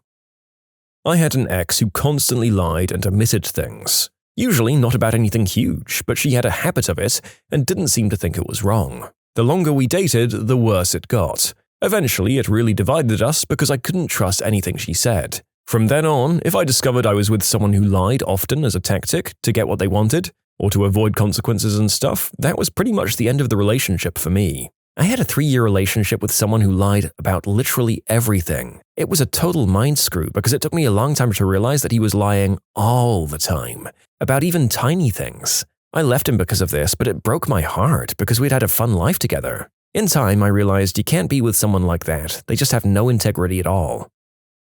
The short version, when she said, "How come you don't express yourself?" and after I expressed myself said, "You're being too emotional. Get on out of here with that crap." And the longer version, well, I was dating a girl who said I didn't share your emotions enough and would complain that I was too stoic and reserved. I understood where she was coming from, so I started trying to open up more. One of the things I opened up about was my awful bullying ex who had gotten married recently and how I was dealing with a lot of unpleasant memories as a result. And her response was, "That's a lot of baggage. I don't like hearing about that kind of stuff. You just shouldn't let it affect you." Yeah, that ended things real frickin' quick. Yep, folks, do not ask that question if you're not prepared to deal with the fallout, because some people keep a lot inside or save it for their therapists or whatever. Not being a critical thinker. I've thought of a whole laundry list of things that would be deal breakers, but they all boil down to whether or not he could think critically. If the person you're dating makes you feel small, not in a physical sense, but like you're less than them, I learned that's my first sign to book it out of there. A guy I met who liked me and I didn't like back was like that. He'd say things like, "You have surprisingly nice legs for no exercise. I'm an active person, but what the frick?" Or he'd say things like, "Seriously? You can cook?" I couldn't believe that. He was adamant I give him a chance, but this was the main reason I didn't. Being condescending. I hate it. It makes me angry. Be nice to people. Accept that they might not be as knowledgeable as you are on a given subject. Don't condescend. Unapologetic, arrogant ignorance. Hoarding. I made this mistake once. I got into a relationship with a hoarder. I eventually realized that her deeply dysfunctional relationship to objects extended to the people around her. I was not an actual person, I was just another acquisition that was required and subsequently treated shabbily. I'm not sure if this was common, but I won't take the chance again. Just imagine you're sent to a room with like 50 other guys and they all say in unison, "Oh, another one, huh?" I wouldn't say that that's necessarily a common thing. My mom's a hoarder and she definitely loves the people in her life. However, a lot of hoarders are undiagnosed autistic or ADHD, and treatment of people like objects is often brought up in assessment criteria. It doesn't always mean they don't care about the person, but that they don't know how to express it. My mom is autistic, and the way she expresses her love is very atypical. It's not easy to have a hoarder in your life, though, and I wouldn't date one. My mom's hoarding has been various degrees of serious. It gets worse when she's depressed, and it can be so frustrating to watch someone you love do that to themselves. She'll ask for help, but won't accept it, and when it gets to the point that she's crying over a coat hanger that I threw out, I know that I need to back off and just be there for her rather than just trying to tidy her house. Hoarding is so complex and so effed up, and it hurts everyone involved. If they don't even attempt to get along with my friends, or watching videos on your phone, volume all the way up at a restaurant on a double date. Believe it or not, I dated a guy that did both, and I cringe thinking back on it. Extreme materialism. Oh, this is it for me. I admit that I do consider myself a minimalist, but if people can't prioritize their finances because they need to live beyond their means, that's not hot. Never holding my hand or not having any non-bedroom related physical contact. He told me he'd much rather make small talk with a stranger than have a deep conversation with good friends. I don't know why I didn't see it before, but that perfectly described why we never connected on a deeper level after being together for 2 years. We tried, but I couldn't make it work after that realization. I'd like to add he's still one of the nicest people I know. We were friends for years before we started dating, and we still keep in contact now. He did tick a lot of boxes for me, but just not that really important one, and it was really, really vital for me. It was a tough decision to make, but I know we can both find someone who'll make us happier. My ex-boyfriend would always say, "Oh no, you want to do this, not that," every time I talked about doing something one way. It even crossed over into me researching or buying gear for backpacking or biking and stuff. He always seemed to know better than me, and I'll never be able to be with someone again who tells me what to do or what to buy or makes me feel like I don't know what I'm doing. If they're too selfish. If they have toxic friends, for lots of reasons. Adult tantrums. I dated someone who I thought was great, but would regularly yell and throw tantrums when frustrated. They weren't even directed at me, just general adult tantrums. It was almost funny at first because I didn't think it was serious. Oh boy, it was though. Scientology. Oh boy, do I have a story to tell. I was on a date. We went to see some Mars sci-fi movie. The film had bad reviews and the theater was nearly empty, so we were being chatty during the trailers. One of the trailers they show is for Battlefield Earth, and under my breath I say, "Fricking Scientology." I look over at my date and he's offended. My skin was crawling as I realized I was on a date with a Scientologist. The one that surprised me about myself was a whiny voice. People had everything else going for them, but after a few hours I just couldn't stand the thought of listening to that voice over the long haul. The need to constantly be on your phone.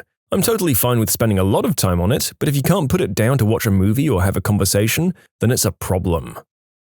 Dishonesty. If you notice the person you're interested in tells fibs or little white lies early on, it's only going to be catastrophic once you clear the honeymoon phase. Littering. Honestly, to me, it's not even about environmentalism. You just have to be so incredibly selfish and lazy and entitled to feel like it's not your responsibility to take care of your own trash. That's bound to turn up elsewhere down the road. Well, that's the second time this one has come up on the list, so with any luck, we might be encouraging people who litter to tone it down a bit, if for no other reason than their own romantic interests.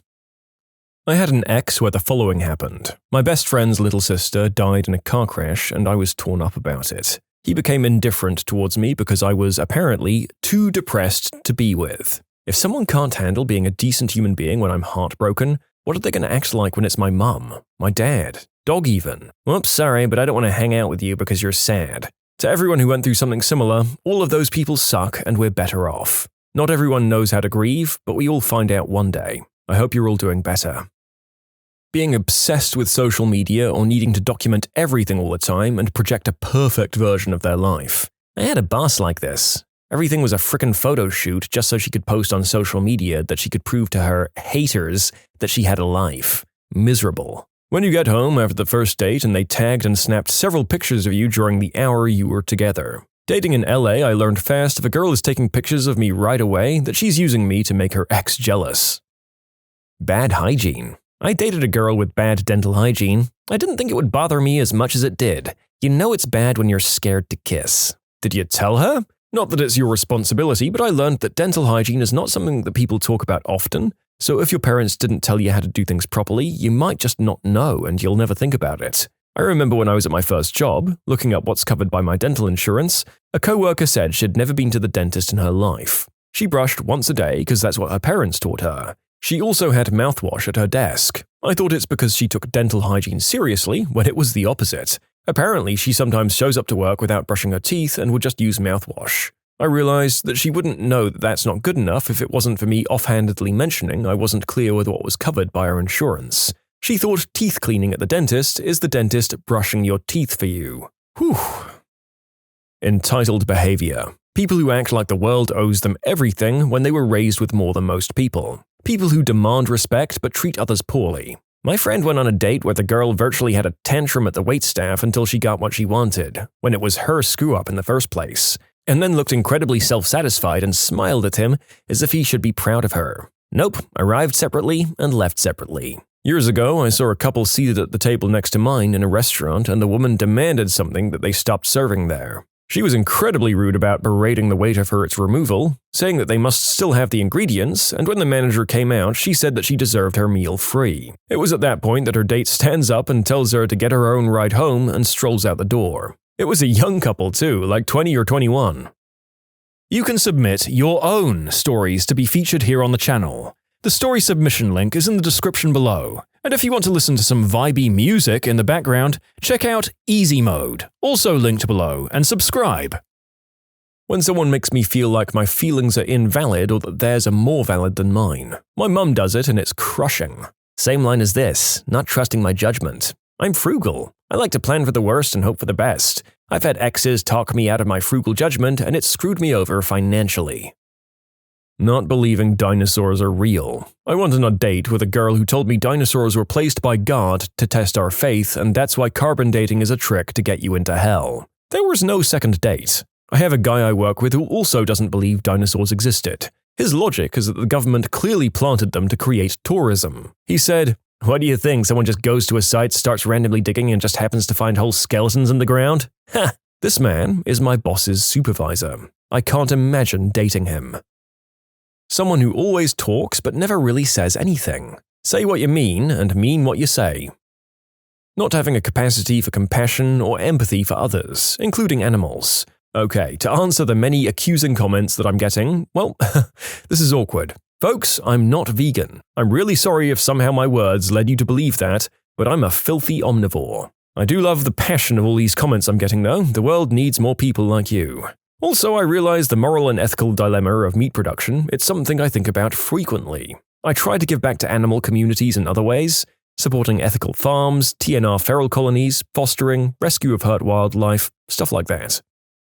Being rude to retail or service workers. My grandpa taught me long ago, if someone's nice to you but rude to the waiter or waitress, it's not a nice person. I have never forgotten it. Being too clingy too quickly. I had the girl tell me she loved me after 4 hours of talking, asking why I'm not responding to her messages and stuff, and it was an absolute no. I dated a guy, and the first month he was perfect, and I was quickly falling for him. One day he said, "My ex broke up with me and I screwed up his life for it. Haha. Turned all his friends against him. Don't screw with me." He said like it was funny and he was proud. Immediate red flag, and I instantly started thinking about how I've got to break up with him. Something similar happened to me with a guy that wanted to date me. He tried to impress me by bragging about how he'd lied in court about his ex to get full custody of the kids and ruined her life. If he was trying to be scary, it worked. My late father once tried to set me up with a woman from his church that he thought I should marry. I indulged him because, frankly, I was curious to see what traits he thought a good wife for me would have. I was visiting my parents at the time, and he invited her to lunch with us after church. I am not religious, but I used to indulge him on attending church on Sundays.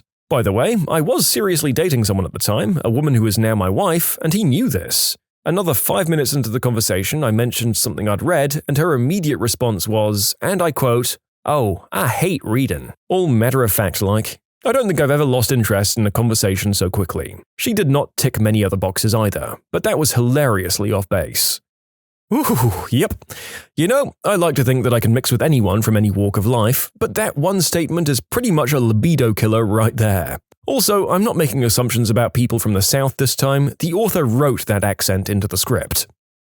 I've shared this before, but one time I went out on a first date with this girl I met online. I thought she was very attractive and we had so much in common that I thought she was perfect. In addition to that, we seemed to hit it off well through texts, so I figured the date would go well. We're at this bar and she suggests we play a people-watching game where we try to make up backstories for the people in there. I thought it sounded fun, especially since I played a similar game with friends on the train sometimes. Plus it felt like a good icebreaker to get us talking. Well, she managed to take all the fun out of the game by being ridiculously cruel in all her assumptions for no real reason at all. It felt like she was projecting issues she had onto these people. Like one guy was sitting at the bar alone and could have been waiting for someone, you never know, but because he was alone, he was apparently a freaking loser with no friends who hates his life. Completely killed the mood, and I lost all interest in her after that. I just couldn't see myself going on a second date with someone like that, even if she checked all the other boxes. That's a really interesting way to conduct a personality test, without it feeling like a test. Did you match her stories or try to lighten her mood? How did she react to them? That's so incredibly fascinating to me. Being a cheater or being physically or emotionally aggressive to me or people and animals around me. The way a person treats their animals says a lot about them. I was seeing this guy for a couple of weeks. I stayed at his house for a weekend, and he had a dog. All this dog wanted was to be loved and petted and cuddled, but he would tell her no and use the fricking shock collar on the beep setting, sometimes worse to get her away from him. I noped right the F out of there. My dad thought I was being irrational when I told him I wasn't seeing him anymore because of the way he treats his dog. If you can't love an animal who just wants your attention and love in return, I think that says a lot about the kind of person you are. Ooh, I've gone on one too many first dates with people who just talked at me the entire time. To the point where if I'm on a date with someone new and they start doing this, my brain just starts to shut down and I immediately start losing interest. I get that people are nervous on first dates and probably talk more just to fill the silence, but like, don't you want to know who I am? Maybe just a little bit? Like, ask me some questions. Give yourself a break from talking. It blows my mind when this happens, and then at the end they say, "Oh, I really like you, you're great." But they literally know nothing about me because I just spent the last 2 to 3 hours listening to them talk about themselves the entire time. Anti-vaxxers. It's a deal breaker if they like me back. I can't date someone with awful taste. If they're rude or mean to anyone. I'm being asked about this, and yes, I mean rude or mean to anyone. Even in a situation where someone is being rude or mean to us, that doesn't mean that you have to be rude or mean back. Rude and mean are unwarranted in my mind. They're often unprovoked behaviors towards innocent people. If someone's being rude or mean to you, then you can stand up for yourself. But that's not the same as being rude or mean. You can criticize someone's terrible behavior without being rude or mean about their personality or looks or whatever. Many people seem to be conflating being assertive with being cruel, and I think these are very separate things.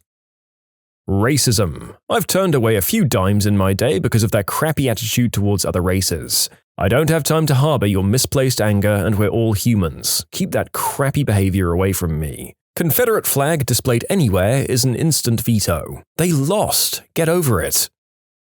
If I'm in a depressive mood, yes, I have depression, no, I don't let it control my life, and some days are better than others. By mood, I mean a bad depression day where I can't get out of bed. If they tell me to just get over it, or better yet, get mad at me for being sad, then we're done. Good news, I haven't had a depressive day in bed since leaving that one ex. Gatekeepers. You know, the sorts of people who think listening to modern music is, quote, gay, and that I should listen to what they listen to. The sort of people that forbid you from being involved with anything they don't like. Ableism. Ask a girl out, meet at the date, and all is going well until we start chatting about high school and these innocent regrets everyone has, like trying too hard to fit in with a certain crowd or going head over heels for honors programs, menial stuff. Except included in her regrets was doing a walkathon event for autism awareness, in which she called it a tard race. She then proceeded to give me her explicit opinion on how retards shouldn't be in school, don't deserve public education, and how they're basically non-human. Don't think I've ever been so suddenly disgusted by an individual. Gaslighting. Nah, that's just something you made up because you're freaking crazy. Someone who's overly judgmental or wishes death on someone just because they think differently to them, or thinks they're the smartest person in the room. I met a guy like this, and it came totally out of the blue for me because he had previously been everything I wanted. Then suddenly, he's explaining to me why he hates most women and why the government needs to be redone with his values at the forefront. You know, a lot of these things seem like common sense. I dated a really great girl in high school. Cute, sweet as could be, big-hearted, but she and her family were just really, really into Jesus. And I'm most definitely not, so we dated for a very long time but never clicked on that deeply personal level that we both wanted. And so we went our separate ways on good terms, aided by her moving off for school. If they have the opinion that people who are poor just don't work enough and that they're lazy, that's bullcrap, and I'm done talking to you. A person's character can be judged by the compassion they have for animals. So if the person, guy in my case, doesn't like animals or treats them badly, he's immediately out for me. Bad table manners, especially speaking with your mouth full of food that you've just chewed, and being disrespectful to family and friends, egotistical, huge turnoff. Gossipy and into status and cliques. Putting the milk in the bowl first. Being disrespectful to someone that's working low-paying customer service jobs. A job is a frickin' job. They are not beneath you. They have feelings just like you do. We're all trying to make it in this world. Who did we consider cray-cray until history proved them right all along? Harry Markopoulos spent years trying to convince everyone, investors, journalists, regulatory agencies and stuff, that Bernie Madoff was a fraud based on forensic accounting. Madoff was one of the most respected names on Wall Street, and despite the overwhelming evidence, nobody was willing to entertain the thought he might be running a Ponzi scheme. Harry's book, No One Would Listen, is a great account of financial detective work and just the abject frustration of being absolutely certain you're right, but nobody believing you. If it ever comes out that we're in a simulation, this guy being named Madoff will be the Easter egg I point to when I convince people that the devs used interns from time to time. Ludwig Boltzmann. His equations and formulas explained the physical properties of matter, but as it went against the accepted laws of physics at the time, he was ridiculed and ignored for years while fighting for atom theory to be accepted. Sadly, he self-deleted just 3 years before Ernest Rutherford discovered the nucleus of an atom, proving Boltzmann's theory. Ignaz Semmelweis. That guy who suggested that it might be a good idea to wash your hands before performing surgery. Semmelweis supposedly suffered a nervous breakdown and was committed to an asylum by his colleagues. He died 14 days later after being beaten by guards from a gangrenous wound on his right hand, which might have been caused by the beating. Semmelweis's practice earned widespread acceptance only years after his death, when Louis Pasteur confirmed the germ theory. Hemingway, before he finally ended things himself, became extremely paranoid the FBI was following him. His wife and people around him just thought he was mentally ill and grew deeply concerned. Hemingway went as far as getting electrotherapy at a psychiatric hospital to try and help with the perceived delusions. Turns out the FBI had been following and bugging him for years according to declassified files. In comparison, there was the sci-fi writer Philip K. Dick, who was convinced that the FBI was monitoring him, so he kept sending demand letters that they release his file. His daughter was interviewed years after he passed away. It was in the bonus features of the Scanner Darkly DVD, if I recall correctly. The interviewer said, "I heard you've actually seen your father's FBI file, and it's quite large." Yes, it is rather large, but the only thing in there are copies of his demand letters. On the other hand, Hemingway was being relentlessly surveyed for 20 years because of his perceived socialist tendencies, and although he may have been paranoid, that doesn't mean that he was wrong. In the days of landlines, my phone was tapped. I could hear a strange hollow sound and I knew someone was listening. I'd had a bad accident and was home for almost a year and involved in a lawsuit. I told my attorney about it. He told me the insurance company wouldn't bother. I mentioned it to my roommate. She told me I was crazy. I began to notice a van parked on my street. It was there for several days. I thought I was under surveillance. My attorney and roommate said I was crazy. A person came to my door asking questions about the neighborhood. They claimed to be from a real estate company. They didn't go to the other houses. I thought I was being watched. My attorney and roommate said I was crazy. Several weeks later, my roommate's boyfriend was arrested for stealing physical and intellectual property from IBM. It was the beginning of the tech era, and he stole millions in hardware and software and ideas. We were being watched to see if we were involved. The phone was tapped. We were under surveillance. We were taped. I wasn't crazy at all, just wrong about why they were doing it. In 1912, the meteorologist Alfred Wegener described what he called continental drift, an idea that culminated 50 years later in the modern theory of plate tectonics. Wegener expanded his theory in his 1915 book, The Origin of Continents and Oceans, starting from the idea, also expressed by his forerunners, that the present continents once formed a single landmass, later called Pangaea. Wegener suggested that these separated and drifted apart, likening them to icebergs of low-density granite floating on a sea of denser basalt. Supporting evidence for the idea came from the dovetailing outlines of South America's coast and Africa's west coast, and from the matching rock formations along these edges. Confirmation of their previous contiguous nature also came from the fossil plants Glossopteris and Gangomopteris, and the therapsid or mammal-like reptile Lystrosaurus, all widely distributed over South America, Africa, Antarctica, India, and Australia. The evidence for such an erstwhile joining of these continents was patent to field geologists working in the Southern Hemisphere. The South African Alex de Trois put together a mass of information in his 1937 publication Our Wandering Continents, and went further than Wegener in recognizing the strong links between the Gondwana fragments. Wegener's work was initially not widely accepted, in part due to a lack of detailed evidence. The Earth might have a solid crust and mantle and a liquid core, but there seemed to be no way that portions of the crust could move around. Distinguished scientists, such as Harold Jeffreys and Charles Schuchert, were outspoken critics of continental drift. Oh, that poor lady originally quoted as saying, "The dingo ate my baby." Got made fun of constantly, most notably in Seinfeld, The Simpsons, and I believe she went to jail because nobody believed her. Turns out, a dingo did eat her baby. She's still made fun of. This one is beyond messed up. Your child is taken from you by wild animals, then you're jailed for murdering your own kid and ridiculed the world over for your lame story as to what happened. And then, being right the whole time. For a very long time, the medical community thought that stomach ulcers were caused by stress. A doctor in Australia called Barry Marshall claimed they were wrong and that they were caused by an excess of certain bacteria, and the cure was simply antibiotics. The medical community ridiculed him and nearly ended his career. He eventually decided that the only way to prove he was right was to infect himself, develop the ulcers, and cure himself. In curing himself, he was proved right and won the Nobel Prize for his efforts, and now stomach ulcers are very easily treatable. They previously affected 1 in 10 people. What's sad about these stories is that somebody coming up with a theory like that seems to be exactly the sort of thing which should excite medical professionals, as it's not only challenging their views, but also proposing a more effective solution. It's easy for me to be wise in hindsight, but it isn't as if he was advising people to rub a rabbit's ears and the good vibes would make the ulcers go away. Courtney Love was warning everyone about Harvey Weinstein back in the late 90s, but everyone just wrote her off. She said, "If you're a woman in this industry and Weinstein invites you to one of his parties, don't go."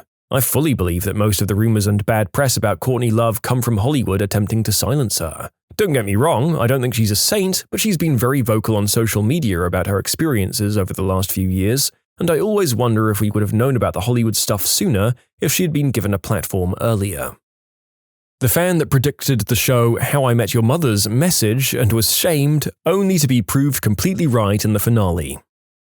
J. Harlan Bretz. He was a geologist that in the 1920s came up with a theory about why Dry Falls and the surrounding scablands of eastern Washington state were so sharp and abrupt, instead of smooth as should be with the general understanding of erosion, especially since the falls have no real river to speak of to create erosion. His theory was that a giant flood, created by an even more massive lake, ripped through the region millions of years ago, reshaping the landscape in a matter of days. He was laughed at and discredited in the geology community for almost 50 years, until someone discovered evidence in the 1950s of an ancient and massive lake that started just north of Montana that stretched all the way to southern Utah. The lake was believed to have been created by glacial dams or ice walls during the last ice age. It would fill up over thousands of years and then hit a point where the glacial dam broke, and the lake water would fire out the beak like a water cannon, drain the lake, and reshape the entire region over several days as the water flowed towards the ocean. This happened several times. Since the flood that carved the Dry Falls likely started from the Lake Missoula area in modern-day Montana, it was named the Great Missoula Flood. Bretz was given an award in 1979 for his contribution to geology when he was 96 years old. He joked, "All of my enemies are dead, so I have no one to gloat to." Martha Mitchell. She was the wife of Nixon's AG, John Mitchell. She was outspoken in the extreme and was one of the first to talk openly about what really happened around Watergate. Since she was also known to love her martinis, she was widely written off as a crazy drunk woman. She was kidnapped by Nixon's personal lawyer and injected with tranquilizers to keep her quiet. Later, behind the scenes, a White House doctor began heavily sedating her, and her husband locked her away from the press. Nobody believed her until Nixon resigned and the story came out. To this day, most people only really remember her as that loudmouth Martha Mitchell. Nobody was ever prosecuted for how she was treated because they wanted the nation to heal after Watergate and enter into a new era of bipartisanship. So guys like Roger Stone got away with it. See, that all worked out well. Yep, good thing we fully closed that partisan gap forever. Don't worry, Martha Mitchell, your subjugation paved the way to… Actually, it's better that you don't see what we have now. When the Civil War broke out, everyone on both sides thought it would be a quick victory. However, Sherman kept saying that it would be a bloodbath that would drag on for years. His superiors decided he was insane and sent him out west to fight the Indians or Native Americans just to get rid of him. After it all came true and they needed some better generals, they said, maybe we should bring back that Sherman guy. Yes, public opinion is rarely kind towards realists or pessimists during wars. During the American Revolutionary War, the British also felt the same towards Cassandras like General Gage and later Clinton. One was sacked and the other's army was denuded in favor of Cornwallis.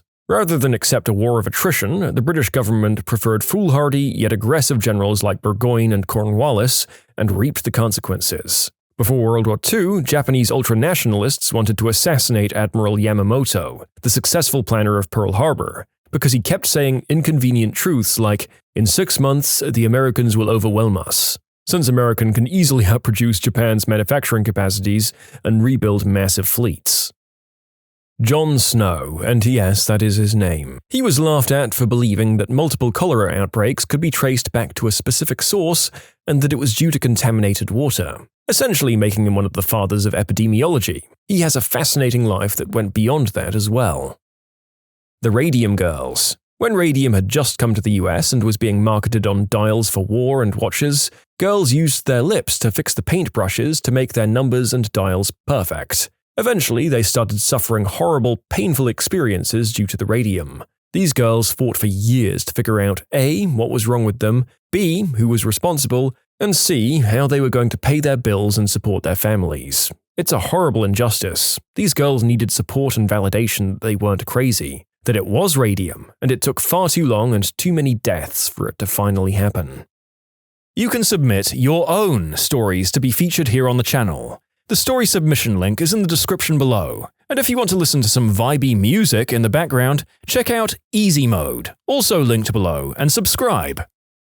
When I was in Boy Scout camp, we had this counselor named Don. He was kind of odd. He knew everything about trees and only really talked about trees. We'd just gotten back from a hike that Don was on with us, and we were just sitting around talking, and he suddenly goes, "You know, they're going to let girls into the Boy Scouts soon." And we were all like, "Yeah, okay, Don." But sure enough, less than 3 years later, they did it. Michael Burry, the first guy to predict the 2008 housing market crash. He was a hedge fund manager for Scion Capital at the time, and basically bet his entire fund's liquidity, like all the money the fund had, that there'd be a crash. Nobody believed him except for a few other people who also bet against the market. Several of his clients sued him for tying their money up in what they considered to be a foolish bet, all to have him be right in the end. He made his fund something like $1.3 billion, and the value increased about 489%. The movie The Big Short is all about him and the few other people who were wise enough to bet against the market at the time. I've watched it like 5 times in order to try to understand exactly what happened, but I still don't fully get it. I recommend it to anyone who's interested. Fun fact, but Michael Burry was also ahead of the curve in the recent GameStop surge. I think he had something like 1.2 million shares of GameStop months before the price shot up. I might need to fact-check myself, though. The ex-husband of my ex-girlfriend. Turns out he wasn't the crazy one after all. He kept trying to tell me, and if I would have listened from the beginning, I could have saved 4 years of my life. The classic example, of course, is Cassandra. In Greek mythology, she was cursed to know the future, but for no one to believe her when she told them the truth. Johnny Rotten said in an interview that he knew Jimmy Savile was into all kinds of, quote, seediness. People dismissed it as typical Johnny Rotten anti-establishment talk for which he was famous. As it turned out, he was right. Joe Canseco. He revealed that a bunch of baseball players like Mark McGwire, Rafael Palmeiro, and a few others were doing performance-enhancing substances. Nobody believed him for years until everyone else got caught doing those exact substances. About 10 years ago, there was this stoner who'd always hang around the shop that I played Magic the Gathering at. One day, he told me that he didn't trust Jared from Subway. I said there was nothing to worry about, and the only thing that Jared did was eat sandwiches. He said there was something real sinister about Jared, and that he could tell just by looking at him. Well, he was right. I was right about my now disowned cousin. He kept stealing from me, which was why my family felt it was no big deal. But it escalated. It went from stealing candy, to my things, to cash, and after that I asked them how much longer they'd support him and call me selfish for, quote, not sharing. The line was finally crossed when he stole our grandmother's credit cards and her car. She finally wrote him off the will. This was after he'd stolen all of her jewelry, including the last present, an anniversary ring, that my grandfather was ever to give her. Oh, but he tried to say that our family kicked him out just because he was gay. No, none of us cared about that. It was because he was a thief. His friends have bailed him out of jail and then dropped him when he steals from them. But he claims the world is just unfair to him. Now he milks his pity story and milks the "my family disowned me because I'm gay" story to everyone he begs from. I learned this when he tried to do it to one of my friends. Corey Feldman. The guy went on national TV to tell everyone that there was a network of people taking advantage of young up-and-comers in Hollywood and that he himself had been taken advantage of in the worst way. And people laughed at him and shunned him. And then it came out that pretty much everything he was saying was true. The people who were tortured as part of MKUltra. Imagine trying to convince the people around you that the government is trying to make you crazy with mind control, only for years later to find out that not only was it true, but that you wouldn't get compensation for it. And you were subject to illegal human experimentation. The people who discovered prions. All the other biologists thought they were crazy to suggest one protein could be an infectious agent. Nope, those biologists were wrong and Nobel Prizes were awarded. See, despite these scientists getting shamed up until they're vindicated, I'm at least somewhat happy that once the community is proven wrong, they tend to actually dispense rewards and grants and things, unlike just quietly removing these people and never talking about them again. Sinead O'Connor. Young Redditors might not know who she is, but she was a singer-songwriter from Ireland who was a staple in the alternative music scene during the late 80s and early to mid-90s, who had some crossover hits. Anyway, at the height of her popularity, she was the musical guest on Saturday Night Live after cancelling an earlier scheduled spot in protest against the guest host, which was some dumb idiot stand-up comic from the 80s called Andrew Dice Clay, who was described by Scott Thompson as, "It's as if someone took your grandmother, the one who can't speak English, and taught her to swear phonetically, gave her a special on HBO and made her a star." Anyway, during Sinead's performance, she sang an a cappella version of Bob Marley's War, changing the lyrics to make it about the mistreatment of children instead of racism. At the end of the performance, she shouted something like, "Fight the real enemy," and ripped up a picture of the Pope. In the following weeks, people lost their minds, and on the next episode of Saturday Night Live, they had at least 3 sketches that tore her apart. A few years later, the Catholics scandal broke out internationally. Mainstream culture in the 90s was intense. It wasn't that far removed from satanic panic levels. Bart Simpson was legitimately considered a danger to family values, parents were protesting Mortal Kombat, those parental advisory stickers were introduced for music, and churches were still considered morally infallible. The progress still happening now with transparency into the Catholic Church, Boy Scouts and stuff, would have been unfathomable at the time.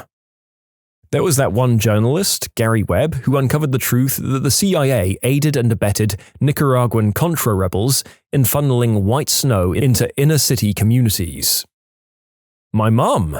Turns out being emo really was just a phase. The people who said that the government was indeed spying on its citizens. The doctor who found COVID in China was arrested and then later died in a quarantine hospital after developing complications from COVID.